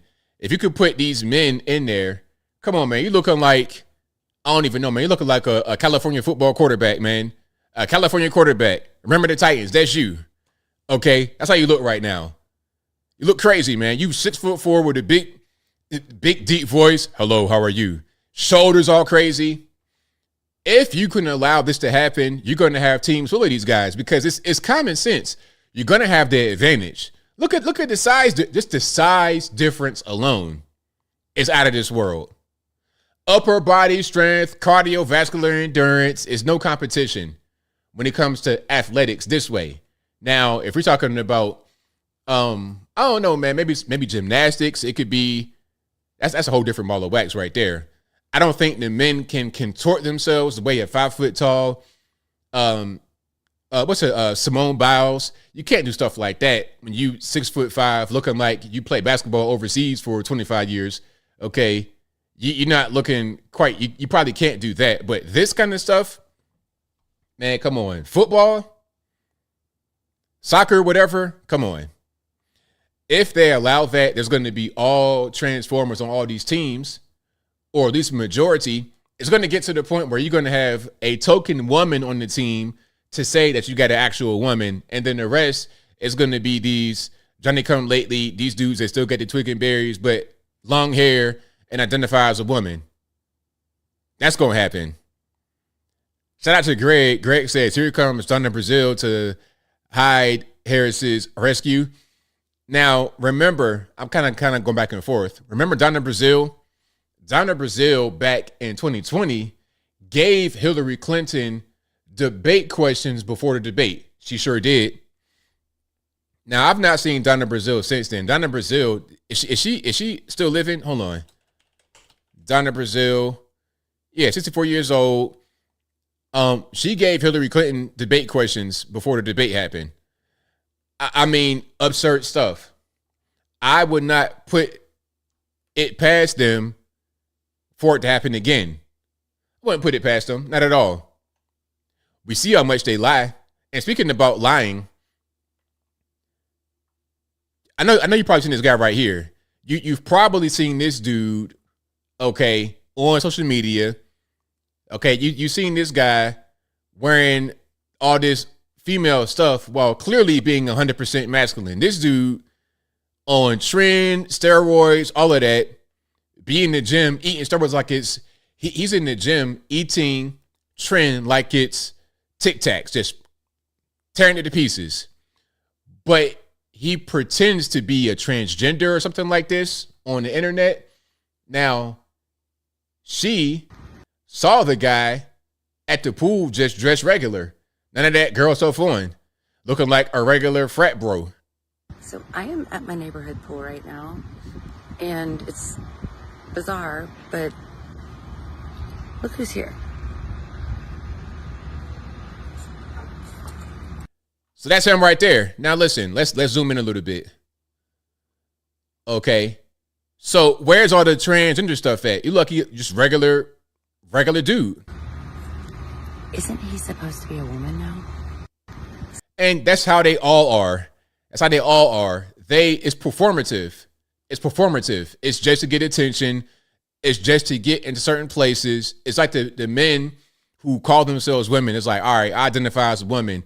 Now I'm going to go in the girl's bathroom and have a good time. Just like Leah Thomas. All right, I'm getting curb stomped by the men in the swimming competition, and I still like women. So look, I could kill two birds with one stone. I get to see women in their underoos or all the way naked in a locker room, and I get to dominate that particular side of it because I'm a man, and they cannot beat me when it comes to my cardiovascular, my upper body strength, my speed. I'm 6'4". I'm looking like Michael Phelps. I'm looking like Peyton Manning. I'm looking like Aaron Rodgers out there, about to throw 100 yards on the field. I look like that out there, so I'm gonna dominate. It's all a game. It's fake. It's pretend. It's pretend. So no, sir, I'm not gonna call you ma'am or nothing like that. I'm not gonna do it. It is what it is. Is he a troll? Aren't they all trolls? Aren't they all trolls? That's the point. They're all trolls. He is clearly a troll, but so are all of them. And I cannot be convinced otherwise. I don't want to see nothing. Nobody can tell me that they're not trolling all the way. All right. They're 100% trolls. And this guy, let me see. So the guy is Josh Seitzer. He was on The Bachelorette at one point. Now, I've never in my life seen The Bachelor or The Bachelorette. Maybe you guys recognize who he is, but I've never in my entire years of living seen The Bachelor or The Bachelorette. So I have no idea. But I have seen the dude on my Twitter timeline occasionally. All right. Now, speaking about lies that were told to us that we probably knew from the beginning. Remember this tweet right here? Remember this? From the FDA? You are not a horse. You are not a cow. Seriously, y'all, stop it. And then it linked to an article talking about why you should not use ivermectin to treat or prevent COVID-19. Now, we all know that ivermectin is totally fine. And so is hydroxychloroquine, all that kind of stuff. We know it's totally fine. But back then they were trying to call it horse paste. Remember that whole thing? Oh, it's horse paste. And then they said somebody, I don't know if they died or they got hospitalized because they took some, it might have been ivermectin or HCQ or something. And they said it was fish tank cleaner. I mean, there was all kind of lies that were put out there to the public. And this was the craziest one because, okay, they may give ivermectin to horses. It doesn't matter because animals take a lot of drugs that we take, like antibiotics. When you're eating chicken, you're probably going to also be eating antibiotics because they're going to feed it to the chicken and they're going to put that in the feed so it reduces the E. coli and stuff like this that you would get from that kind of environment. So because they feed antibiotics to chicken, should we not take antibiotics? I don't understand. I don't really get it. Chicken can eat corn and things like this. Should we not eat corn? All right. Some of the same food that we eat, they eat. Okay. Animals, they eat that food all day that we eat. The same drugs that we take. They were trying to scare us away from taking IVM and HCQ because they wanted to push the vax. There was so much money in the vax, they couldn't turn away from it. That's just the reality of what it was. And it's the same way now. And also they want control. They want control. So if you would do something for yourself and not rely upon the government, they don't like that too much. They don't like the non-government reliance. They don't like being self-sufficient. They don't like independence because independence means a lack of need for the government. And the more the government is needed, the bigger it grows.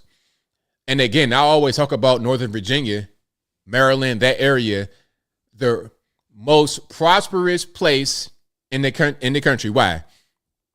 Your money, all the federal government's money out there. The money goes to DC, Capitol Hill, and it gets dispersed in the immediate area. That's why it's so expensive to live, but it's so expensive up there because they pay them so much, right? It's kind of like a practice in what I've been talking about. When you have these artificially high prices and whatnot, you're going to just create inflation. All right. Ricky Knight, shout out to you, Ricky Knight. Ricky Knight says, blessings, brother ABL. I just found you. Haven't seen you since the O'Shea Duke Jackson days. Shout out to my main man, my brother O'Shea Duke Jackson. Those are some good times. A lot of us came from that. Who was over there during that time? We had Brandon Tatum. Shout out to my brother Brandon. Kevin Samuels was over there. Alpha Male Strategies was over there. Who else? Phil at Vibe Show. He was over there. Who else? Dynast Amir. Shout out to Dynast. A lot of us was over there at that time. Soul TV 84. Xanatos Clutch. Xanatos Clutch is where I got the term community from. Xanatos Clutch is the originator of the term community. That's him. Shout out to all of them over there during the O'Shea Duke Jackson days. Shout out to everybody over there.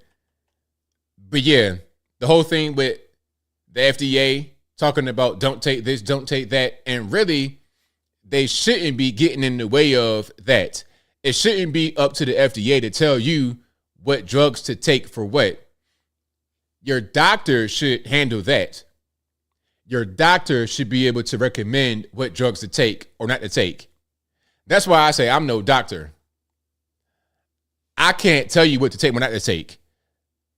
Talk to your doctor. See what they say. My doctor says, do not get the vax. My doctor told me don't get the vax. My doctor is very experienced, 20 years in the Navy as a doctor. And as I always say, he retired or he left the military because he got tired of seeing these young guys, 18 years old, going to the Navy, fit. These are the most fit guys in the country, right? Run, jump, swim, athletic, play sports. And then they get the vaccination, boom, they're in the hospital with heart problems all of a sudden. Now they got myocarditis, pericarditis. He got tired of seeing it. And he told me, don't do it. You're not in the risk factor. You're not obese. You're in shape. You're fit. And you're not 1,000 years old. Don't take it. And even then, you probably should still take it because it's untested and it has a lot of side effects. So don't get it. Don't get it. Yeah, that was what I was told by my doctor.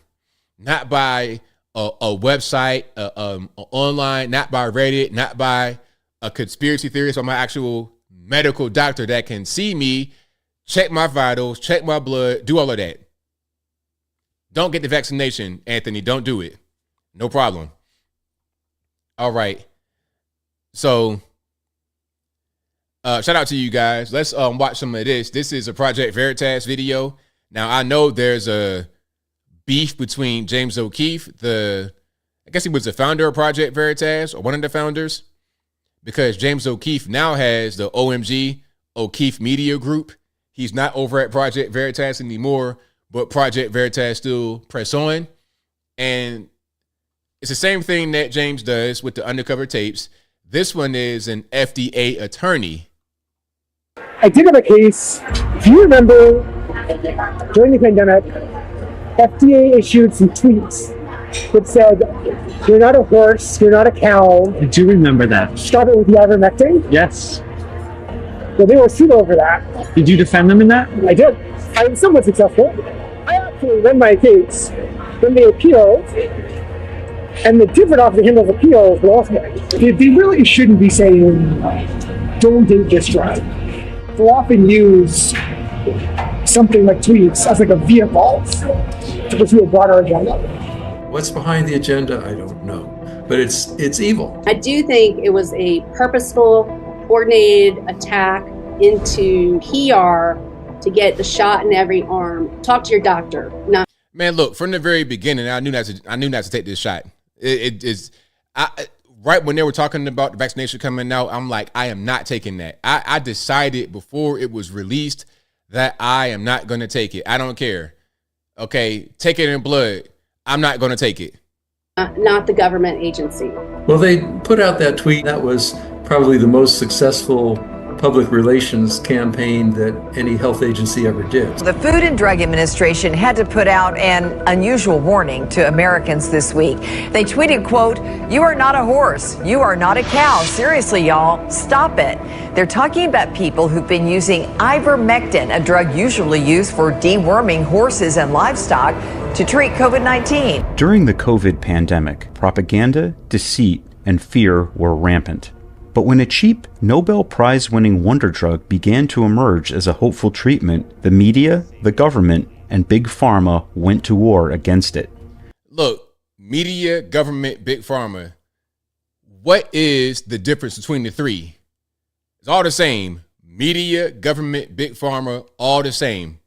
All the same. The FDA launched a public relations attack campaign against the drug, spreading the horse medicine lie. That is, until a group of doctors sued the FDA, and one restricting the agency's ability to act as America's doctor. In today's Project Veritas undercover report, meet the doctors who fought back, and hear the FDA's attorney as he reveals what he really thinks about the FDA's PR campaign and the now notorious medicine, Ivermectin. That's a legitimate problem with what FDA did. An agency can only do what it has statutory authorization to do. Like, FDA can only do what Congress said it can do. That's it. You know what's crazy is that this guy is an FDA attorney, and talking all kind of stuff on this undercover tape to this random person. I mean, you would think that if you're a lawyer, you got a little bit more sense to not just go blabbing about this kind of stuff, but whatever.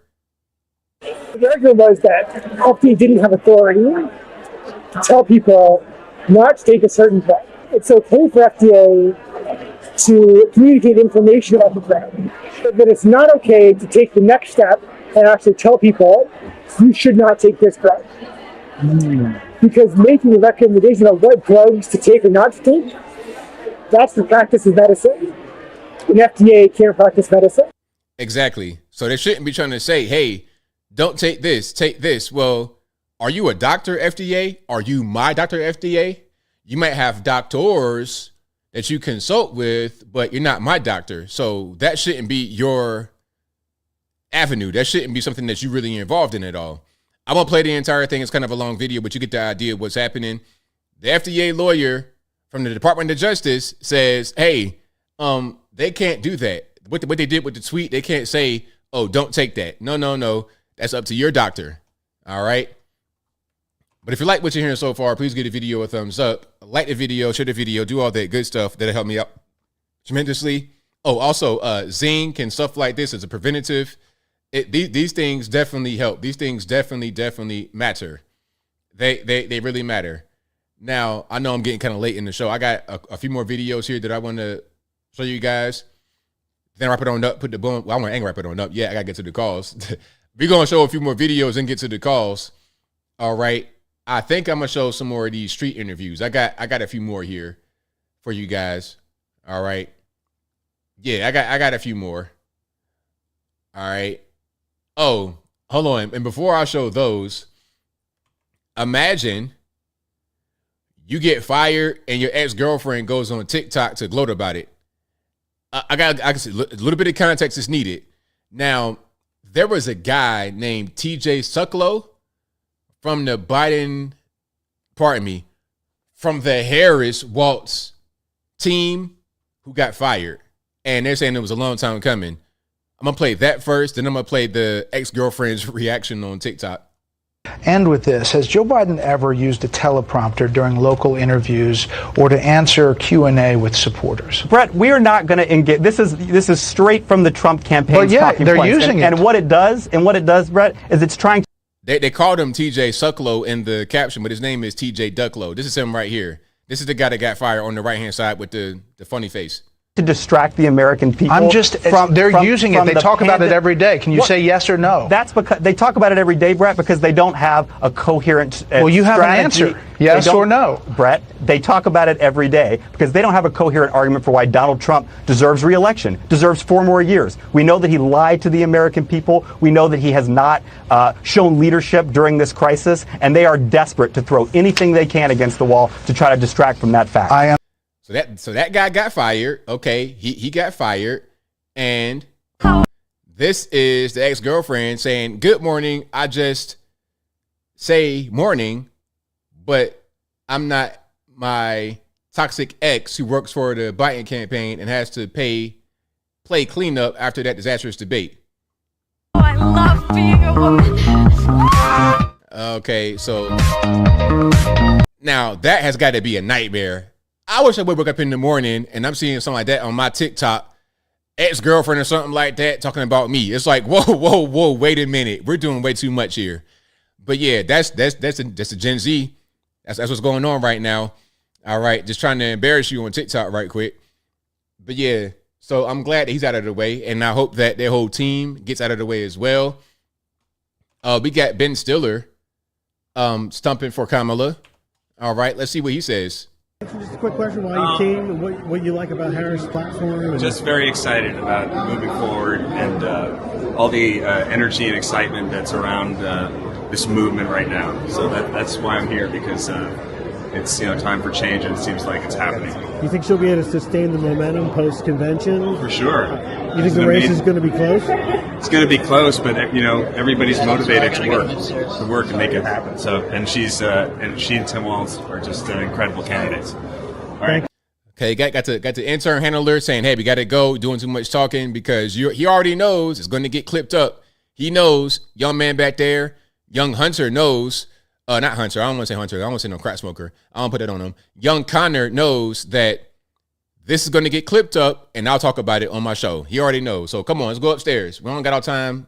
We don't got time for this guy. All right. Now, this is a street interview. How to stump a Kamala Harris voter. Ask to name a single accomplishment. Go. What is Harris's biggest accomplishment to date as vice president? I don't know. I don't feel comfortable doing this anymore. She was Vice president. She was teen, walla walla bing bang. That's what I heard just now. very good vice president. That's an interesting question. Getting to vice president. I have to do more research on her, honestly. I'm just glad to see a woman of color in charge for once. That's it. I haven't followed her political career that closely. That's a good one. I don't know. Yeah. I don't want to do that. What is Harris's biggest accomplishment? That's funny. The first one, I don't feel comfortable. That's their buzzword they use to try to get out of situations. I don't feel comfortable. You kind of want to back up because you don't want to get no allegation. You know, that's what that means. That's where that phrase comes from. 100%. All right. Trump. We got some more street interviews. This time we're in the grocery store. For Kamala. Trump, of course. Trump or Kamala? Trump. Excuse me, sir? Trump or Kamala?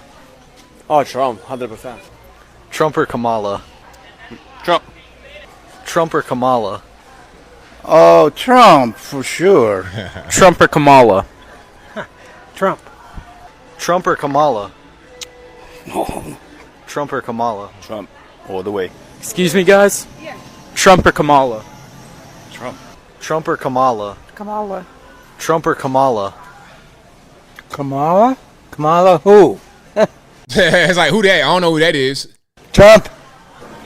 Trump or Kamala? Trump. Trump or Kamala? Kamala. Of course, you got that big giant mask on and the big beer belly. What type of sense that make? It's like, my man, you focus on the wrong thing. You got this big crazy mask on, you can't even breathe, and you got this 9-month pregnant belly. Sir, the priorities are not really in the right place.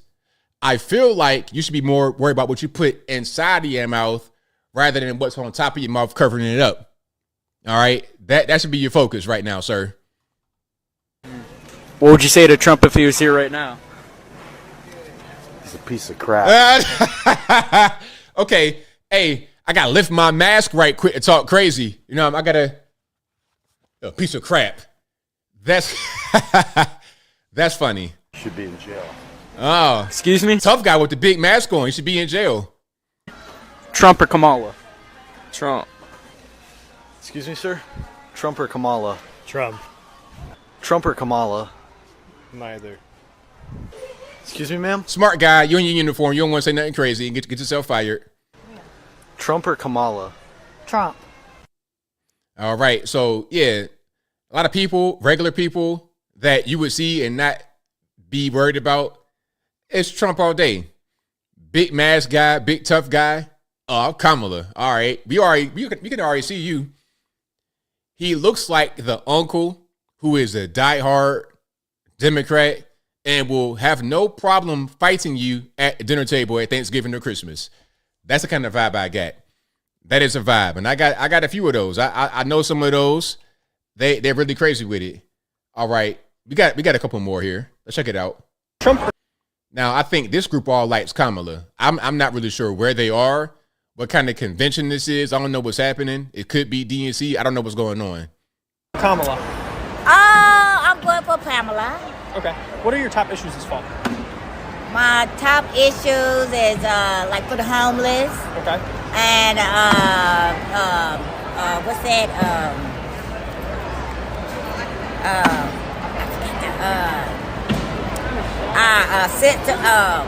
I can't think of it.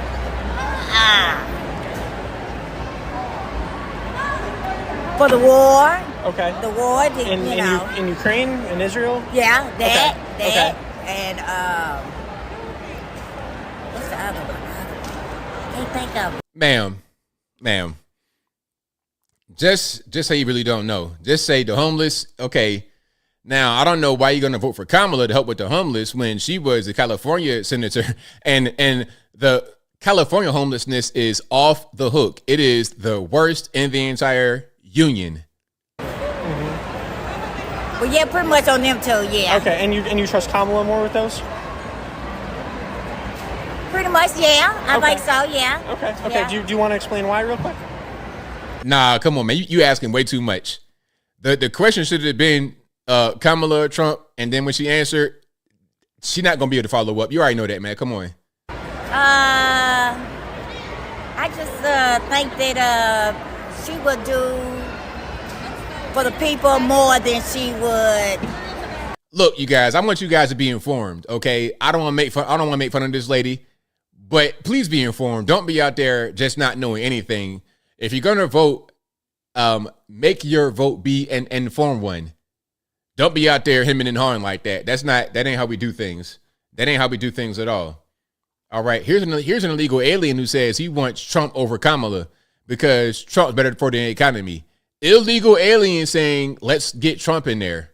Trump or Kamala Harris? Which one are you voting for? ¿Qué dice? Trump or Kamala? Bueno, yo no tengo mucho tiempo acá, pero Trump. Trump. Why Trump? Porque no sé, dicen que la economía es mejor con él y hay más oportunidades con él, ¿no? Better for the economy. When did you come to America? Venezuela. Casi ya 8 meses de 8 months ago from Venezuela. 8 months. Trump or Kamala Harris? Which one are you voting? So yeah, even the illegal aliens, that was a crazy question. Which one are you voting for? Hopefully, you're not really going to be able to vote, but hopefully the question is, which one do you like? Even the illegal, but you know, the thing about the illegal aliens, they know what's going on in this country. They're not dumb. Like, people think that illegal aliens are just idiots. They don't know anything. They're just poor. That's not true. These people know exactly what's going on in this country. They know exactly what's happening. All right. They want Kamala to be there to have the border be open, but they want Trump to be in there for the economy to get right. They know what's going on. That's why as soon as Biden, Kamala came in, they rushed the border. They ran for the border. All right, couple more. Kamala Trump. Kamala. And RIP to the headphone users again. Kamala Trump. Kamala. Why do I say that? Because she's beautiful. If you say Kamala Trump. Kamala. Why do I say that? Because I feel like she's a black woman. I feel like black people should support other black people. That's the dumbest thing I ever heard because you don't even believe it. You don't even believe it because if it's Candace Owens, you wouldn't say that. You wouldn't say you should be a black person supporting the black person if it's a black person you don't like. If it's Candace Owens, if it's Brandon Tatum, if it's me and somebody else, you're not going to say that. But because it's Kamala and you presume that she is for you because she got the D next to her name, you say support her because she black. That color thing don't go too far when you're talking about different ideologies. I appreciate Kamala. And she's not even black, which is funny. Trump. Kamala. Why do I say that? I'm a black woman. What that mean? Because I have a black job. Where you work at? I work in the healthcare field. Hey, Kamala. That's crazy. The black job in the healthcare field. Yeah, I don't know any black nurses. Shout out to the nurses. No, what they call no shade to the nurses. Shout out to the nurses. You guys are some of the best people I know, and I'm being dead serious. But there are a lot of black women who are nurses, and that's totally fine. It's totally fine. What Trump was referring to with the whole black jobs comment is, hey, you got the illegal aliens coming in, and they're coming right to where black folks live at a lot of times, and they're going to be competing for jobs and resources. And how can you compete with under the table, below minimum wage, or below the wage that the job actually should pay? You always see these construction sites with a bunch of illegal aliens building houses. Why? Well, do you want to frame houses for $10 an hour all day, rain, sleet, hail, snow? Is that what you want for yourself? Kamala or Trump? Hard choice. I consider myself to be fiscally conservative while socially liberal. I'm really not sure because... No, just explain. We saw him in 2016. Kamala or Trump? Kamala. Why do I say that? Well, I'm not trying to die, Seth. What you mean by that? Well, how do you think that's going to go if Trump wins, for me personally? So this is a transformer, obviously, and this man thinks that if Trump gets elected, he's going to die. Well, what's going to happen? You think Trump going to come down from the White House and delete you for what? I mean, don't nobody really care, man. A lot of these people, they think people care more about them than what they do. If you just are a man playing dress up, minding your business, I don't care, man. That's your life, man. Live in your life, man. I'm not really worried about it. The problem is when these men try to get others involved and infringe upon others' rights. If you wanted to be Leah Thomas and look like an 80s rock star, but call yourself a woman and really be a man with his full twig and berries, go ahead. You could swim all day, do whatever you want to do. But then when you compete against women and dominate the women and then go into the women's private space where they're in undress, now we got a problem. That's the issue. Don't infringe upon others' rights and what they want to do. Live and let live means me too. Let me live. Don't get in my way and interrupt what I got going on. All because you want to play dress up. Hey, Kamala or Trump? Kamala, because I'm a black woman and nobody finna take away my rights. Hey, Kamala or Trump? Kamala, black queens forever. Hey, Kamala or Trump? Kamala. I don't really trust the way that Trump is running the country. He did a bad job during the pandemic. Kamala's better. And she laughs a lot and she's funny. Hey, Kamala or Trump? Kamala. Kamala. She has a more of a personality. She's more empathetic, and I feel like she's younger, so we're on a good track. Kamala or Trump? All righty. So there we have it. Okay, Kamala Harris. And this is part of the reason why the whole black issue is very important, because you see all of them talking about, oh, she black, I'm going to vote for her, which is not true. It's just not true.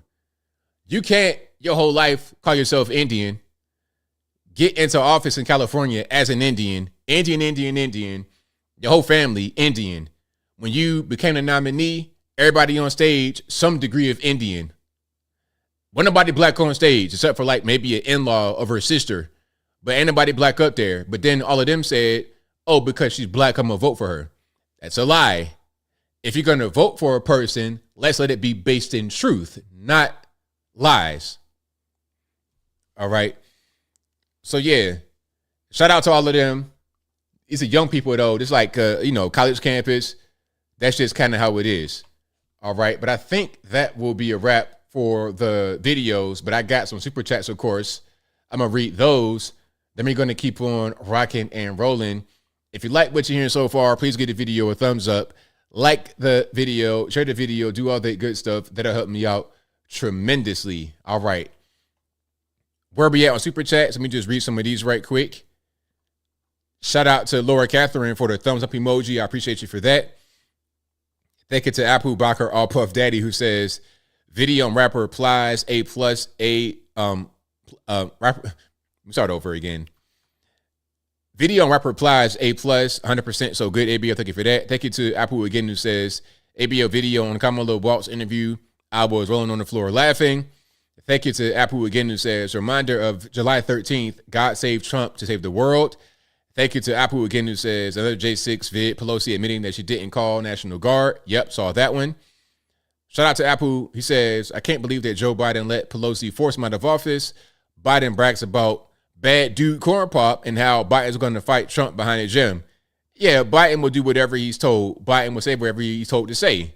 And they told him, hey, man, get out of the way and let Kamala come in and cackle her way to the nomination. He said, okay, no problem. You got it.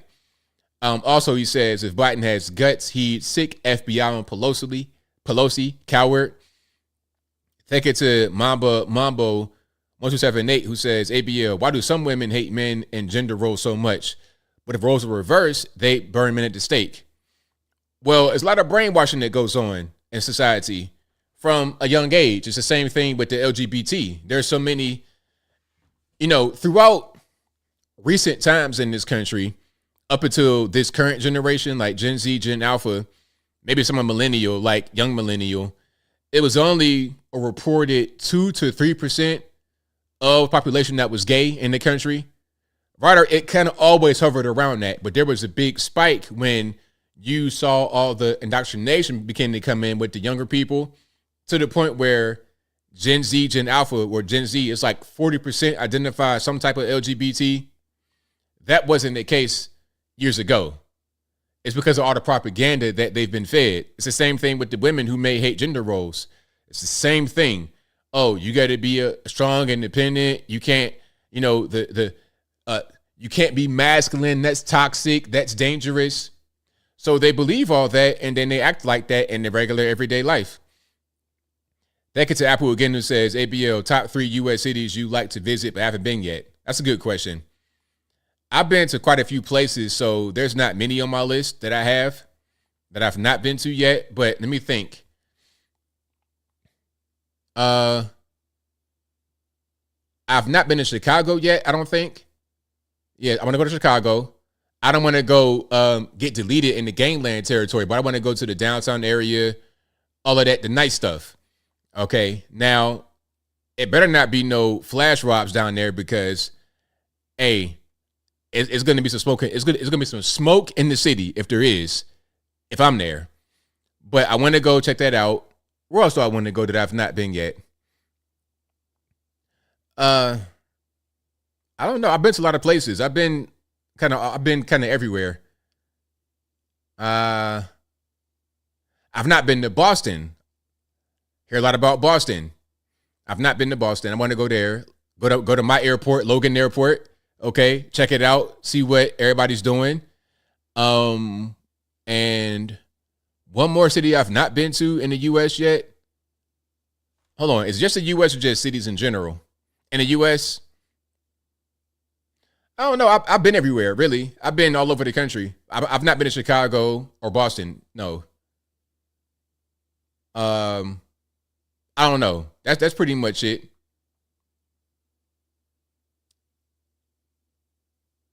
Yeah, I don't know. Maybe like somewhere in New Jersey, like Jersey Shore or something like that, just because I want to see where they had the MTV show.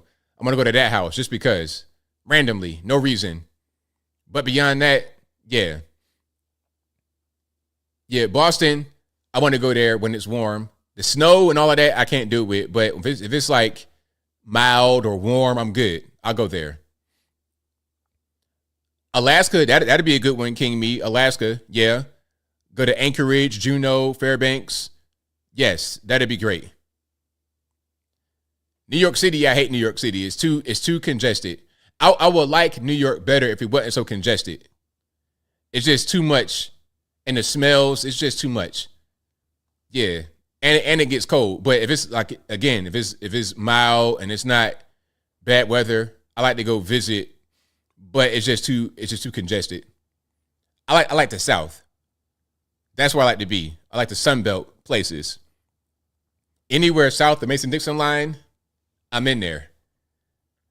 Thank you to Apple again, who says, ABL favorite summer carnival state fair foods. Funnel cake, number 1. You got to get a funnel cake. And back in the day in Virginia, you go to the Afrin Fest, you get the big turkey leg, the funnel cake, and back when I was real little, cotton candy, that was the thing when I was like a little baby. Like a toddler or like 7, 8 years old was cotton candy. And then when I got to be a little bit older, funnel cake was the wave, and then the turkey leg. That was a staple at any Afrin Fest. I don't know how we did it. How you carry around this big Flintstones turkey leg. I'm talking about the turkey leg was like, it was big. It was like, it was humongous. But yeah, shout out to, where else we at here? Shout out to Michael Guest, who says the party needed to force Biden out. He had become an embarrassment to the country. Trump Vance 24. Well, you're right about that, but I would say he was an embarrassment from the very beginning because he was been hunched over in Mr. Burns' crazy dinosaur arms from the beginning, from the gate. Apu says 2 astronauts stuck in space. Who's in charge of NASA? Kamala Harris. Ironic, right? Now, who's going to save them? SpaceX, aka Elon Musk. Delicious irony. Apu says Kamala's going to talk to Putin, Xi Jinping, Kim Jong-un. No way. Michael Guest says, we that were teenagers in the 80s called that an airhead. Trump Vance 24.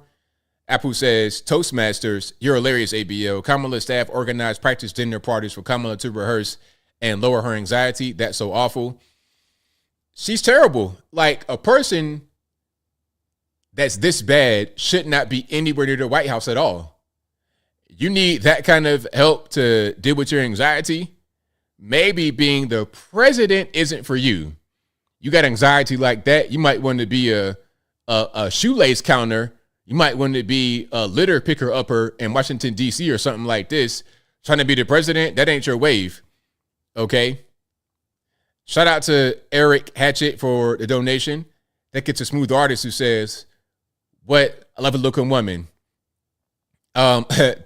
Secretary Not Sure says, great show as always. Mr. Retired Chicago police officer's opinions. You should do an interview with him on Uncle ABL if he would do it. That'd be a good interview. Thank you to M16 for the donation. Thank you to Smooth Artist who says, ABL, give me that doc sound. He sounds smart. Oh, my doctor. Yeah, hey, I'm about to put you on, man. Come on out here to my neck of the woods of Tennessee. Thank you to Kelly Hartnett who says 6 days of water and coffee fast in 2022 feel great. Hey, shout out to you. Yeah, it's always good to kind of make sure that your mind and body are functioning properly.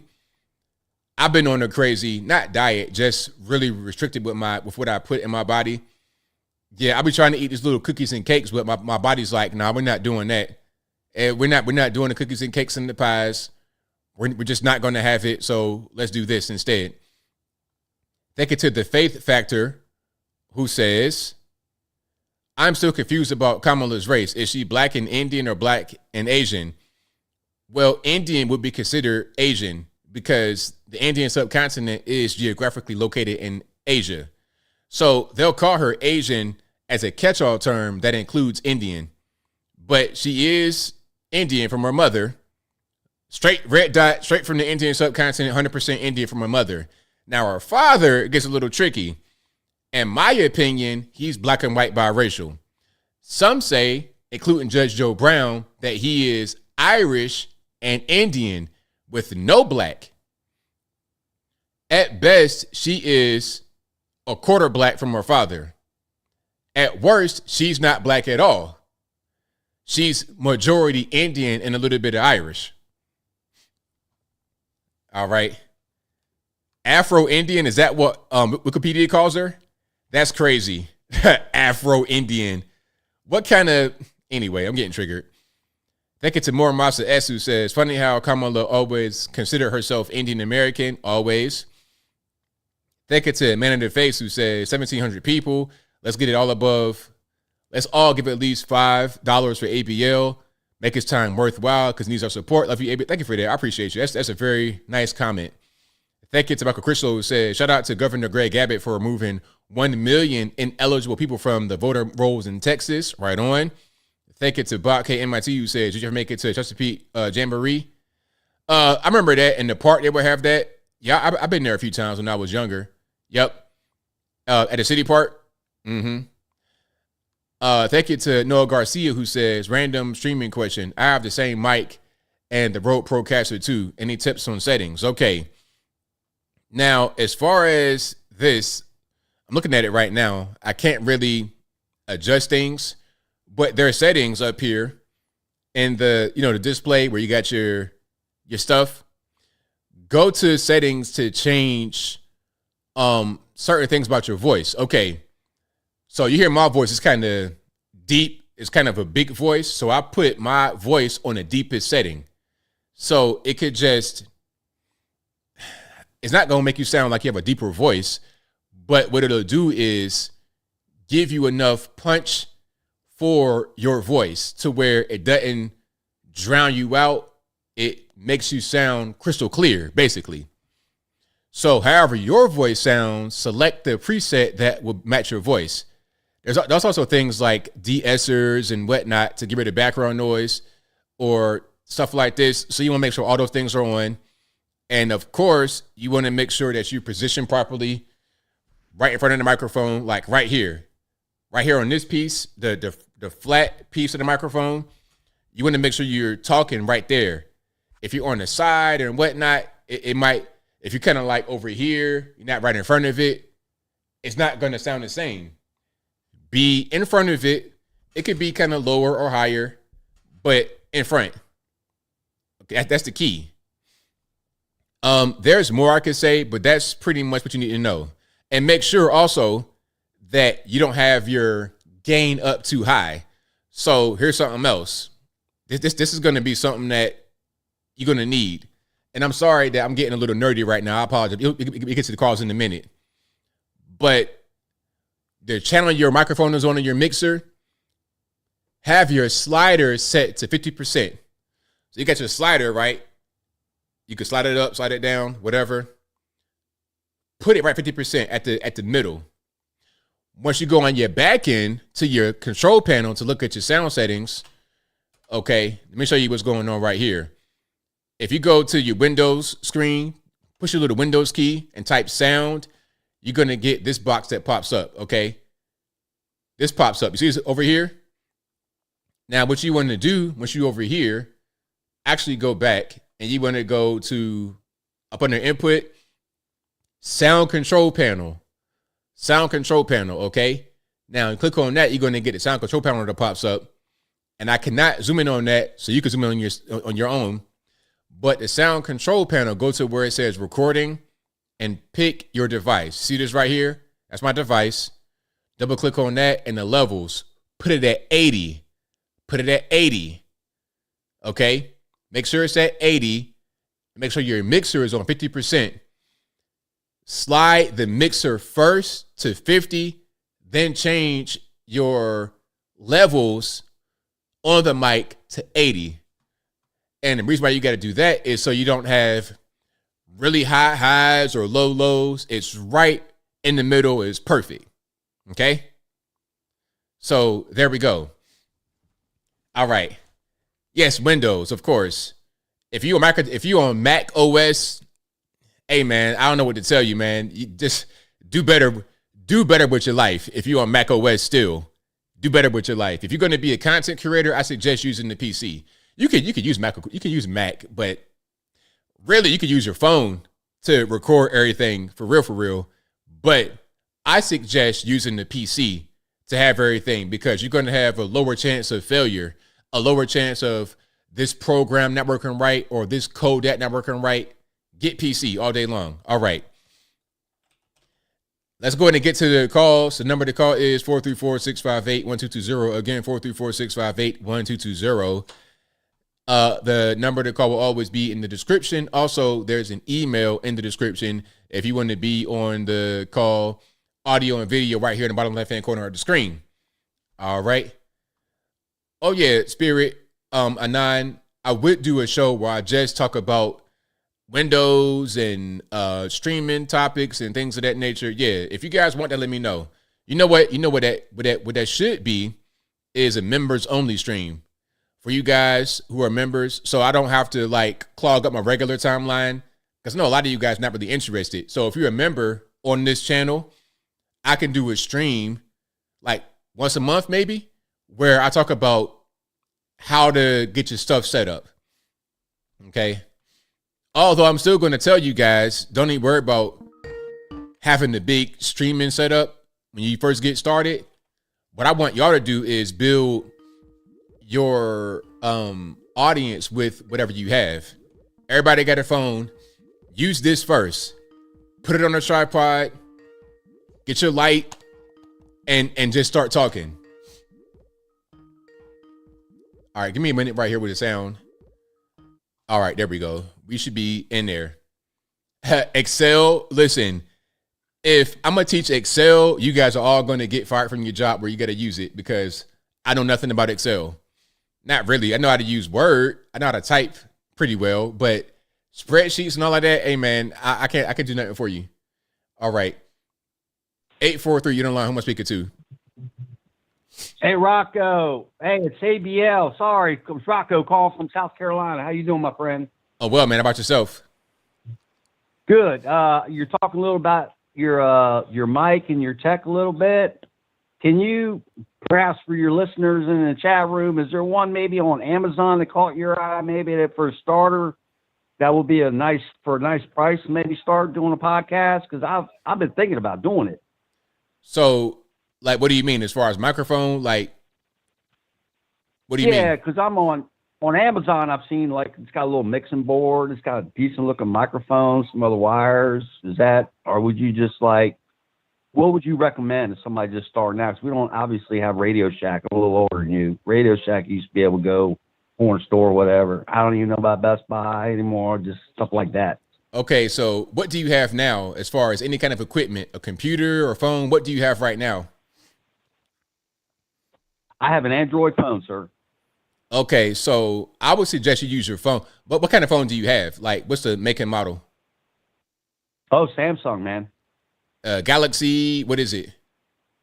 Yeah. Well, mine's a little old. I don't even know. I think we're up to Galaxy 30 or something right now.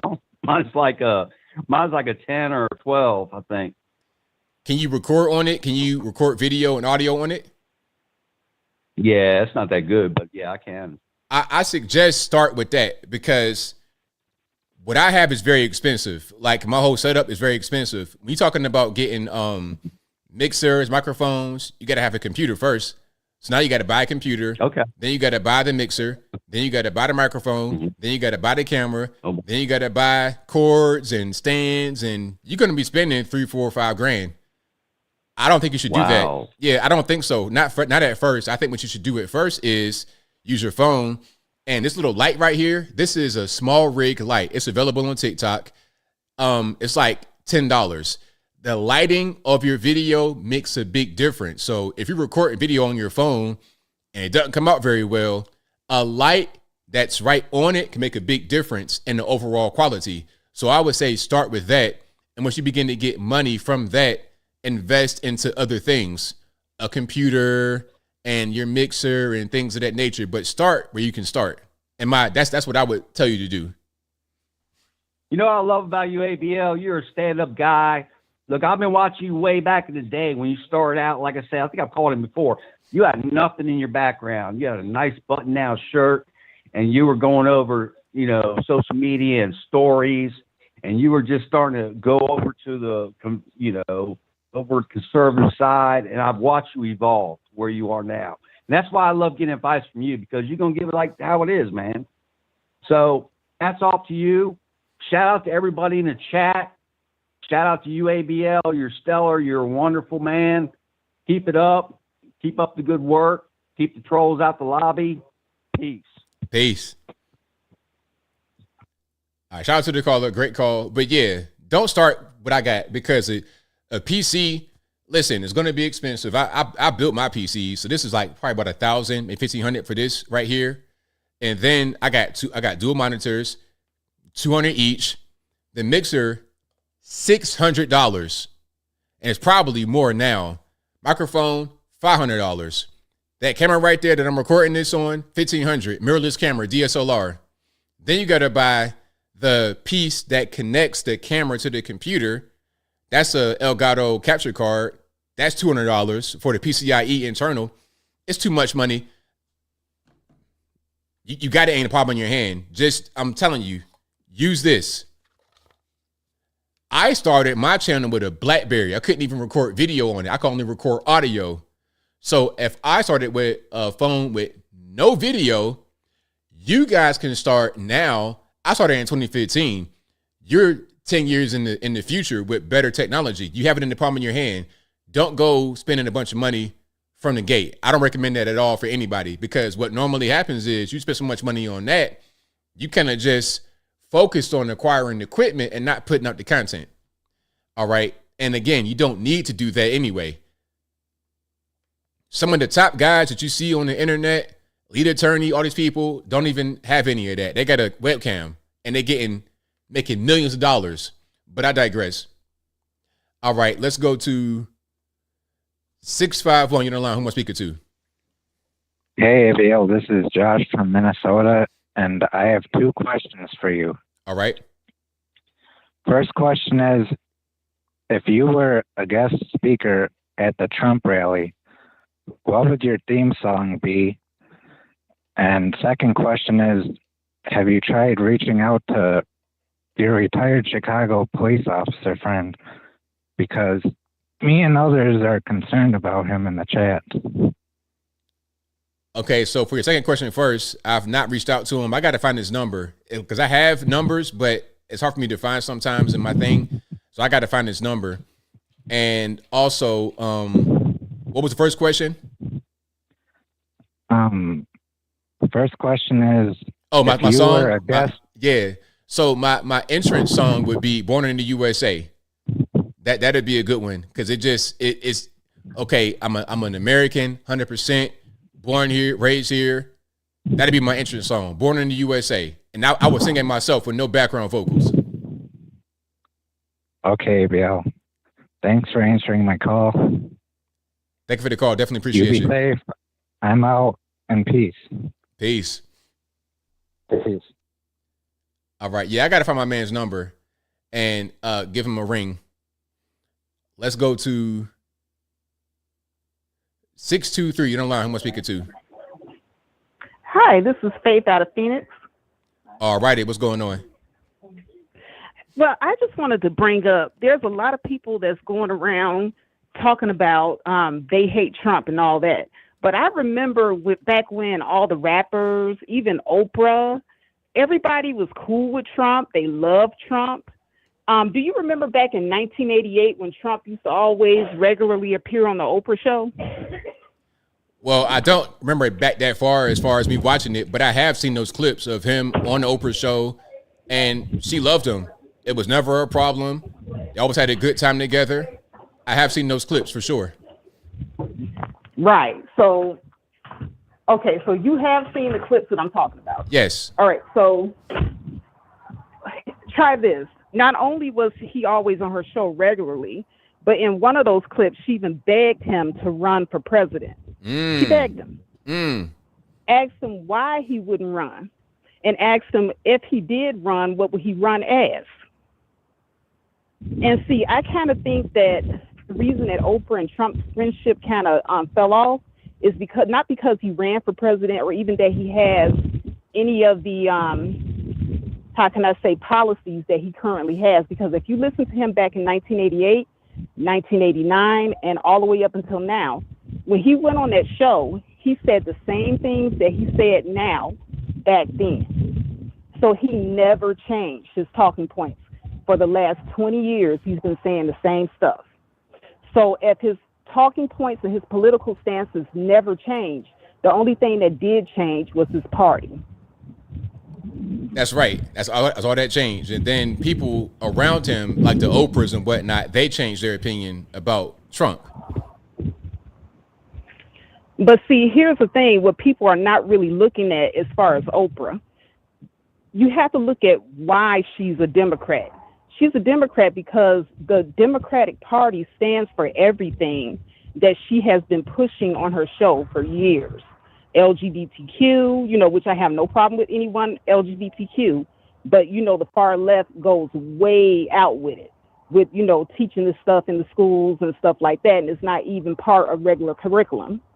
So she's all for that. She's all for the body positivity movement, which, once again, I don't have any problems with people loving themselves where they're at. But when it gets down to the point where you're saying that this is healthy, that's when I have a problem with it. Right. And then also Oprah is definitely for big pharma. And that's because she pushes Ozempic. And she had been pushing Ozempic even when she was with Weight Watchers. So everything that Donald Trump doesn't stand for is what the Democrats stand for. And that's the reason why she broke away from Donald Trump. I see. So, just call, this is just me. I'm not saying that, this is 100% true. This is my opinion, but it's not hard to figure it out. Right. Absolutely. So that's all I wanted to say. I don't want to, get you in trouble or anything because I'm on here with my opinions and I'm going on and on and on. But, I just wanted to put out there that all of these people that are now against him, look at their personal agendas and look what they've been pushing, and you'll find out why. And some of these people are also paid, so, like Meg Thee Stallion. I'm just saying, once again, I'm not saying that's what really, really happened, but it's not that hard to figure out. I agree with you 100%. So with that, I don't want to get you in trouble on your show, so I keep saying it's my opinion. But with that, I just wanted to say great job, ABL. I appreciate you so much. Keep bringing the truth, bro.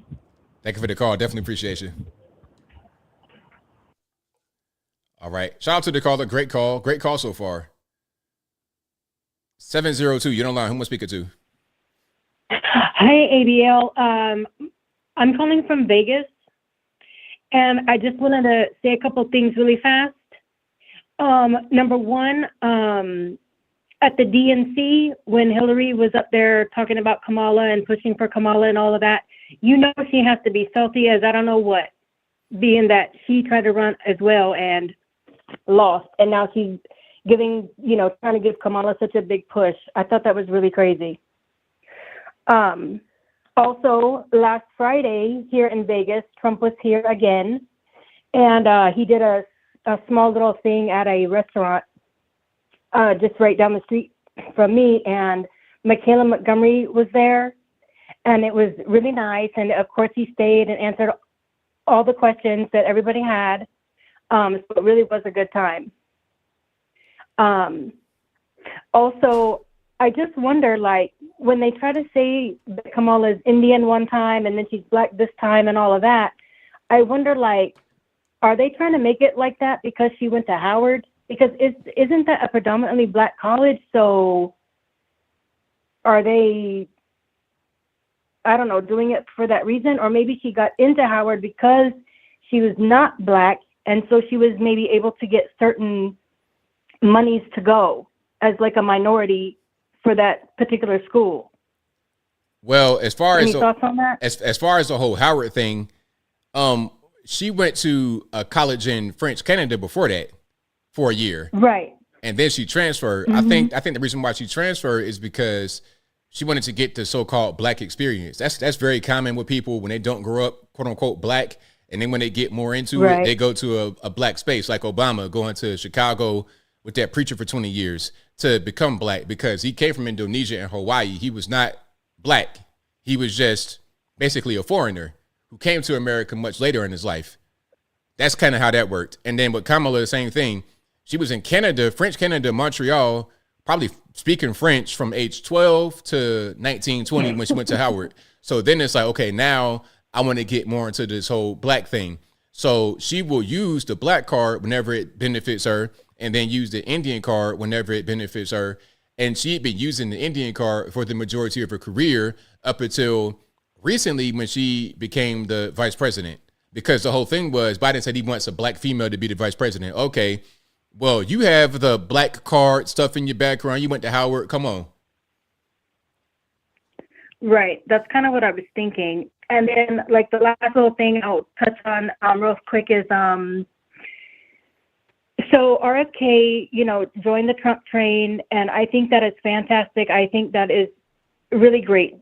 But my concern kind of is that, they're on there and they're saying what they're going to do, and like this whole, he's going to be the head of assassination attempts and these things or whatever. And, you know how the government is dirty, and I just kind of wonder, like, if they're saying all these things that they're going to do you think that, like, the government would, like, try to force even harder for them not to win? Because they know they're going to find out other secrets, or they might find out all this other information that, nobody should know, or that they want anybody to know. So, like, could there be like another assassination attempt, God forbid, or something like that, because they're just on there, saying all the things that they're going to do. And now Tulsi, she joined, and also I think that's really amazing. So yeah, I just kind of wonder, they're saying all these things that they're going to do, and do they not think that that's not like it's a bad move, but just, it's kind of scary. Yeah, I see where you're coming from. Yeah, so I just wanted to say that. Anyway, I enjoy the show, and especially these when at political times. Your show is really great in helping break everything down and, kind of explain certain things that sometimes some of us just don't understand. But I'll let you go. Thank you for taking my call, and I'll catch you on Saturday. Thanks for the call. Definitely appreciate you. Thank you. Bye-bye. All right. Shout out to the caller. Great call. Let's keep on rocking and rolling here. Let's go to.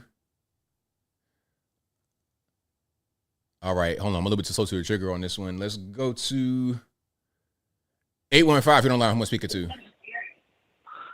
All right. We don't got time for the nonsense. Let's go to. Matter of fact, hold on. All right. Like, we don't got all day, man. We doing too much. All right. 215, if you don't know how much speaker to.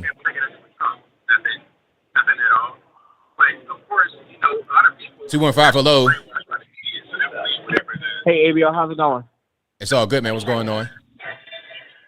Yes, and basically, hey, I wanted to ask you something. So basically, a lot of people are saying that, Trump said that. I tell some people, Trump said he don't support some of the wish list, the stuff on the wish list from the Heritage Foundation. And I get a lot of people that tell me he's only just saying that just to get elected. How we know if he's serious or not? Not that I believe him anyway. Hold on, what you say? Oh, sorry, I'm all over the place. So basically, I'm gonna just get right to it. So the Heritage Foundation, basically the wish list that you told me that Donald Trump said he doesn't support. Yeah. He doesn't support certain things, or he's not on board with some of the stuff. And some people are trying to say that he's only just saying it just to get elected. That's all. He's only just saying that. How we know if he's serious or not? Well, it's not his. It's not something that he came up with. It's the Heritage Foundation. It's on their website. It's not his. And he has his own agenda that he put out there. What's that? The 47 Trump 47. Like it's already out there. So he's telling you, hey, here's my agenda. That's their agenda. That's not my agenda. So yeah, I mean, anybody could say, okay, we have an agenda, and really, the Heritage Foundation did not say that this was Trump's agenda. Trump did not say it was Trump's agenda. It was the media that said this is what Republicans want to do. It was only the media that said it. Nobody else said that. Yeah, that is 100% true, because that's all you do is hear it from the news. But then when you actually look into it, you see something different. Yeah, exactly. Like basically, because I looked at the Heritage Foundation, basically a Christian conservative organization that are politically involved, and that's really about it. Right, exactly. And another question I wanted to ask you. Oh yeah, so I had a woman. We was debating about the border, right? And y'all got to hear this. So she basically said, okay, well, if the border sees it, just because they close off the border doesn't mean they're going to stop drugs and human trafficking. Like human trafficking, they're always going to find other ways to bring drugs into the country. So what's your question? I wanted to. Yeah, and I basically told her. She's always they're always going to find ways to bring drugs into the country, and I told her, well, I mean, let them find another way, because I mean, just because they can find another way to come into the country doesn't mean we got to keep the border open just because they're going to find another way or try to find another way. Okay, yeah, I figured you were talking about that. So yeah, I mean, that's crazy. People that say stuff like that is ridiculous. It doesn't make any sense. It's like, okay, now you are in the car, you're wearing the seatbelt. Oh, well, you still might die in the crash because something might come through the windshield, but it's like, okay, should I not wear my seatbelt? Like, that's something that can actually help me in the event of an emergency, of a crash or whatever. I still need to wear that. It's the same thing with the border. Yes, there's still other ways to infiltrate the country, but why would you not close the border? You're going to do everything in your power to secure the nation. Just because you cannot guarantee 100% security does not mean you do nothing to protect yourself. That's just crazy. It makes no sense. It's also the same argument they use with guns. Oh, well, why you need a gun? Because if you got a bunch of guys that got guns and you got your one gun, it'll make a difference. Well, look, I'd rather would be caught with it than without it. And I'm gonna need a bunch of ammunition and a bunch of magazines, and I need my AR-15, I need all my attachments, everything to defend myself. I'm not gonna just not have anything because I could get overwhelmed. Let me at least have a fighting chance. Yeah, and one thing I looked into years ago about having guns, it's not just because the crime rate is up, it's because you can get a tyrannical government. Basically, they can infiltrate on your rights, and that's why the Second Amendment is a must. And I had another liberal come tell me, she said, well, UK, they got rid of all their guns, but they have knife crimes. But okay, she said, they get 55 deaths a year from knife crimes? That's about it?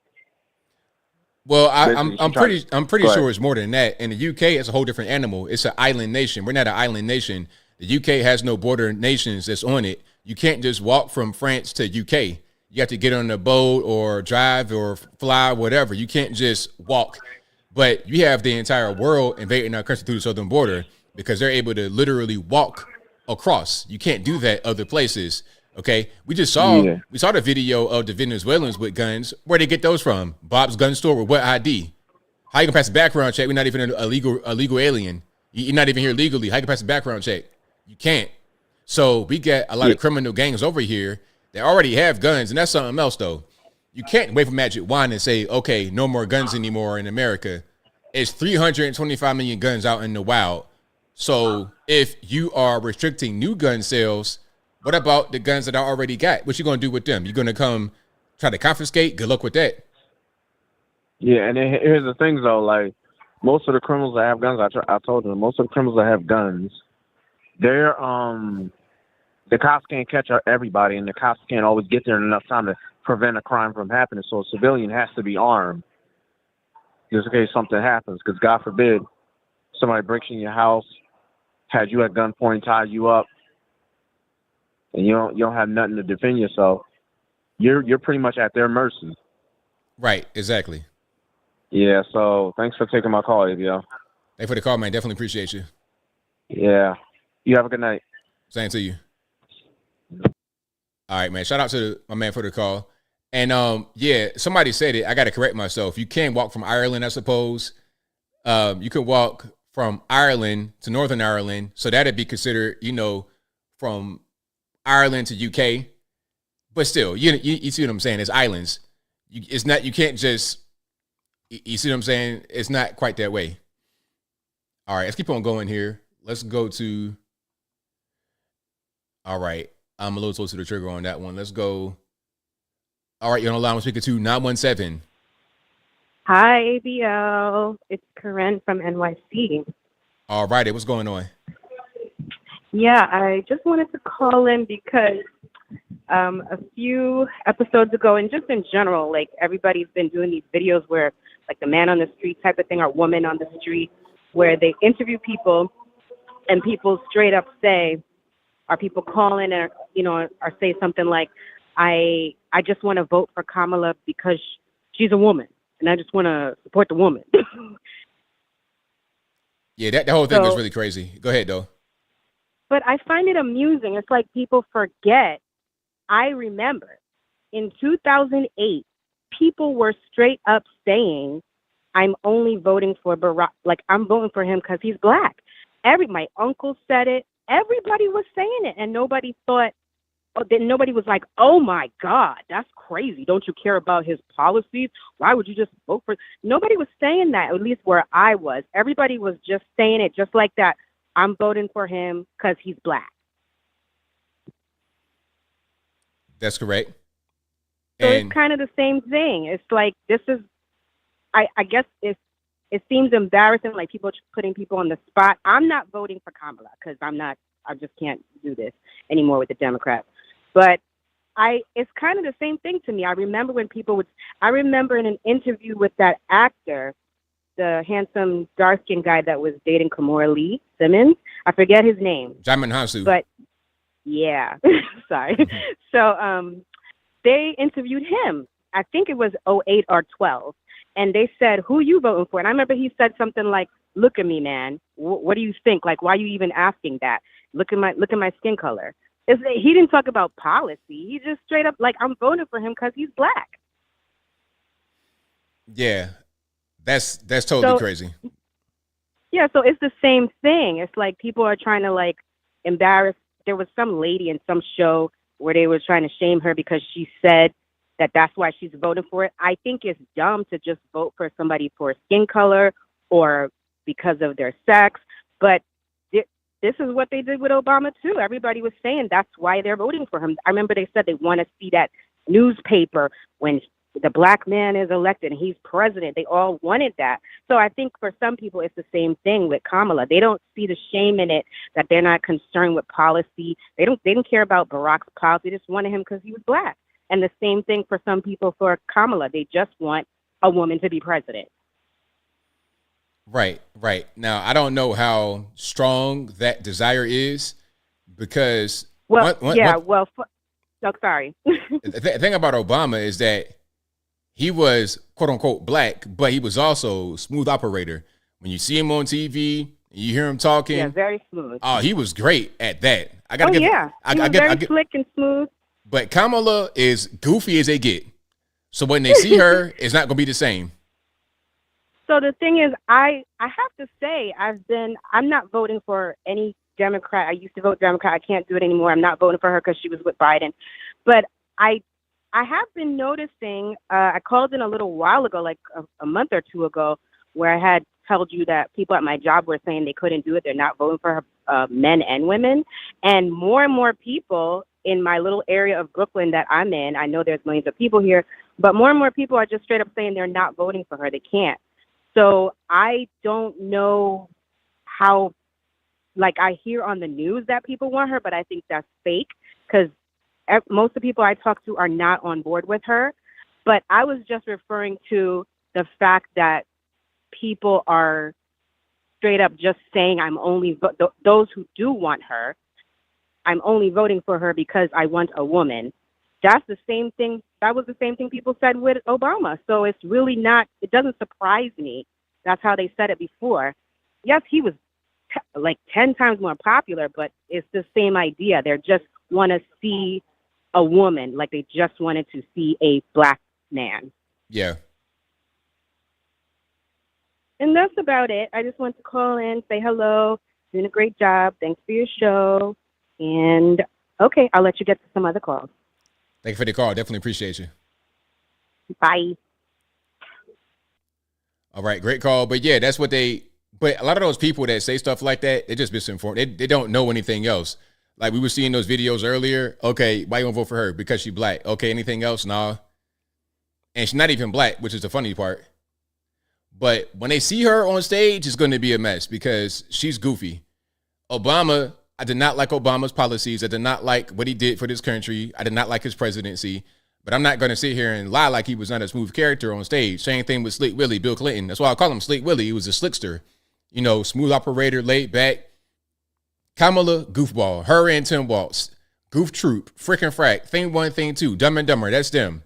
Okay? That's them. Let's keep on rocking here. Let's go 323. You're on the line. Who am I speaking to? Hi, ABL. How are you? I'm well. About yourself? I'm well. Couple of things. There's been some conversations tonight about celebrities and who's voting for who. And the biggest one that's the flaw in perpetrating lies and distorting is Steve Harvey. You know, he was for Trump. Now he's for Kamala. I mean, I think that's a different kind of situation with that. And one more question I wanted to know. I haven't seen Kamala and Harris out campaigning anywhere. Are they campaigning or they're just sitting around waiting for people just to vote? I mean, I haven't seen them on the trail. Is that something they're doing right now? I've not seen her either. I think what's happening right now, they're preparing her for the debate. And they're trying to hide her as well. It's the same thing they did with Joe Biden in 2020 when he had him in the basement because the excuse was COVID, so you couldn't go out there and campaign. It's similar to what's happening right now for the same reason. They knew they couldn't have this guy go out there and talk to the people because the more he would speak, the more he would damage himself. Same thing with Kamala Harris. The more she speaks, the more that she would damage herself. So they have her pretty much on the sideline, not doing anything except for the debates coming up. So this is how they're going to win the presidency with not showing, because Biden won the same way, kind of. I think this is all going to be rigged in the end because how can you win an election when you're just hiding and no one's hearing from you, you're not talking about anything, and you wake up the next morning, she's president? I mean, I just feel so, I just got a funny feeling that they finna just rig this on out and just get her in there anyway, no matter what people say or do, you know? I mean, the problem is, the issue, I got to speak on that.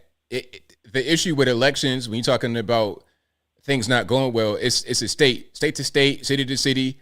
That's going to be the way that things go. So a lot of states have tightened their voting laws up, like Georgia. They tightened their voting laws up before this election. So if there's any rigging, it'll be in the place where it will always be Democrat, like California.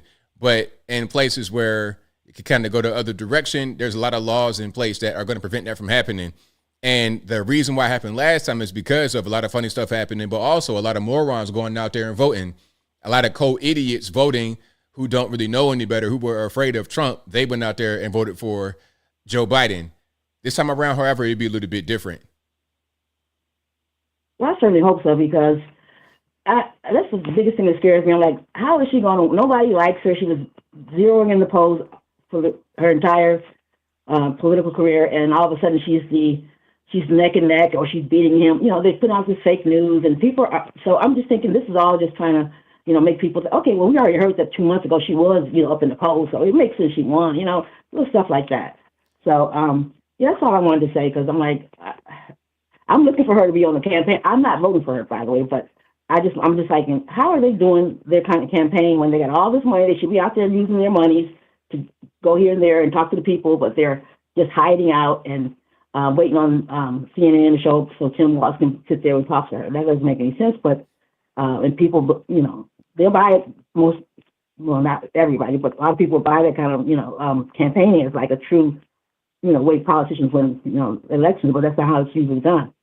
So I was just wondering, and I just want to make that comment. Well, thank you very much, and keep work, and have a good evening. Thank you for the call. Definitely appreciate you. Okay. All right, great call. Shout out to her. Let's keep on rocking and rolling. Let's go to 859 on the line. Who am I speaking to? Hey, ABL, how's it going? Is it Luciferian Libertarian here? Sorry, I'm just tongue-tied right now. I just had a long day. I just went to my friend's birthday, and his father died 2 weeks ago. I was trying to be there for him, He's going through a difficult time, and he's a ex-fire department, and he's doing pretty good. I was going to ask you a question. Tim Walz, when he was governor, he, oddly enough, I think his most weirdest thing is I always wanted to ask him this question. He put tampons in the men's restroom in public in the public schools. That doesn't make sense to me. Yeah, it doesn't, because what is a boy going to do with a tampon? Yeah. It's silly. It is weird. There's a quote that you heard of Friedrich Nietzsche, right? The philosopher and the political philosopher, right? Yeah. He said a quote about it's a title quote, but his quote goes as, "God is dead, he remains dead. We have killed him. We are the murderers of murderers. How are we going to fix this problem?" And now if we have a society with no morals, we're going to start debating and saying up is down and down is up. And I want to ask Tim Walz, I want to tell him that quote and said, "You're the person who thinks up is down and down is up." That doesn't make no sense. I'm part of that community, the LGBT community, but there's biological facts and reality. Men don't menstruate. That's the most insane thing in the world. And this guy is being vice president. Society is now, of that quote, a destroyed society. And I think from modernism, from postmodernism, we have failed as a society. We couldn't replace the hierarchy of the religions of God. And it's sad. Right on. Am I right? I mean, is Nietzsche right about that? We have a society that literally is denying reality. Yes, absolutely. And it's pretty sad. That's why I'm kind of so scared of society now, and I'm really scared of our country now, because we have somebody in power who literally is saying up is down is up. We're going downhill in society thanks to this administration doing this. And I'm fearful of that. And this comes from like the Luciferian Libertarian. I'm not a religious person, but I'm just saying, if you have an unmoral society, we're going to go down of a class society. And it's pretty sad, man. I'm right there with you, man, for sure. Yeah. Hey, man, I really appreciate taking my phone call, man. And all the chat and stuff like that. Hey, tell Big Willie Will, the guy from O'Neill's, man. I think he's listening. Tell him what's up, man. He's been through a lot of stuff. He worked in the fire department for a long time, got injured, and you know what? Godspeed to him, man. I talked to Larry ABL. Thank you very much for taking my call. I know I'm seeming a little tongue tied, but it is what it is, man. Thank you for the call, man. Definitely appreciate you. Thank you too, bro. All right, shout out to the caller, and I think that will be a wrap for me. Shout out to you guys for being here. You guys are the best audience anywhere on these interwebs. I'll be back live again, maybe tomorrow, because of the interview, the taped interview. Oh my goodness, taped interview. What in the, man, listen, I cannot get over that. Just like the wheelchair guy. And if that was the wheelchair guy trying to call in earlier, hey man, I'm sorry I blocked you and banned you, but it is what it is, man. Like you caught me on a quick temper day. you caught me on the wrong day today, because I don't know. I just, as soon as I heard the trolling, I'm like, instantly, let's go ahead and just get you out of there. I wasn't even thinking, oh, he might be doing the wheelchair guy. You got to just talk normal first and then give me the wheelchair guy impersonation. Because all I hear is mumbling. I'm like, all right, man, you playing games on my phone. Get up out of here. You about to get sent to the nether realms with that one. But thank you guys for being here. I appreciate y'all. I should be back tomorrow. I'm going to just try to do a little bit of double checking because it's going to be on CNN. I ain't trying to have them give me no flag or anything like this. So we'll see. But I want to be here tomorrow to stream that taped, I don't know what to call it, interview, campaign stop on CNN. I have no idea. But of course, I'll let you guys know. You'll see the notification pop up. But that will be a wrap for me. Saturday might be kind of weird. I'll let you guys know about that one. But I do want to do tomorrow. So that's pretty much all I got. I'll be back live soon, probably tomorrow. And shout out to you guys for being here, for watching, retweeting, super chat. And I could not do the show without you. Shout out to everybody for doing their part. Shout out to the mods keeping the trolls in check. I really, really appreciate it because some of you guys are out of control. And again, I'll be back live soon. This is also a podcast you're listening to right now. It'll be available on your favorite audio streaming platforms, whether they be Google Play, Apple iTunes, Spotify, etc. Link for that will be in the description, or just go to your favorite audio streaming platform and search ABL Live. I should pop right on up. All right. I have more super chats here. I'm going to read those right quick. Then I wrap it on up and put the bow on top. Thank you to Noah Garcia, who says, random streaming question. Already read that one. Yeah, then I kind of went off on my nerd stuff. Thank you to Big Al Uncle Coon. Shout out to you, who says, great job, ABL. Thanks for all you do. Thank you for your super chat and your very kind words. I appreciate you. Thank you to C. Smith, the ruler, who says, can we go over Trump's policies? I'm undecided. Well, okay. Now, that's going to be a whole big video. I don't got a lot of time. But real quick, lower taxes, no foreign wars, closing the border. There you have it. That's something right there. Now, if you want to get deeper, that's going to be a whole video where I'm going to bring up graphs and video. Like I'm going to do a whole presentation if you want something like that. Maybe I should do that. It might be a good video. Trump's policies. But those are some of the big ones. For me, the biggest one is the border. The border was closed under Trump and it's open under Biden. Biden, Harris, Walz, whatever you want to call it. But there's more I can get into. That's just me thinking right now on top of my head. Border most important, no tax on tips. And then it's funny how Kamala tried to take that one. It's like, how are you going to just try to straight up steal Trump's campaign policy of no tax on tips? How are you just going to take that? He said it one day, and then 2 days later, she said it. All right. So shout out to the Faith Factor, who says, I was told I had to wait for Obama to get in office to see what he does to Black Americans. Same script, different cast with Kamala. Right on. Exactly. Same thing. Oh, you're asking, what is he going to do? What's his policies? Don't worry about it. He's going to get in office and then you'll see. And what did we see? Gay marriage and things of this nature. Not a lot is going to help us as American citizens. All right. But that'll be a wrap. I got everybody covered. Shout out to you guys again for being here. I'll be back live again, maybe tomorrow. I'll let you guys know. But until next time, y'all be safe. I'm out and peace.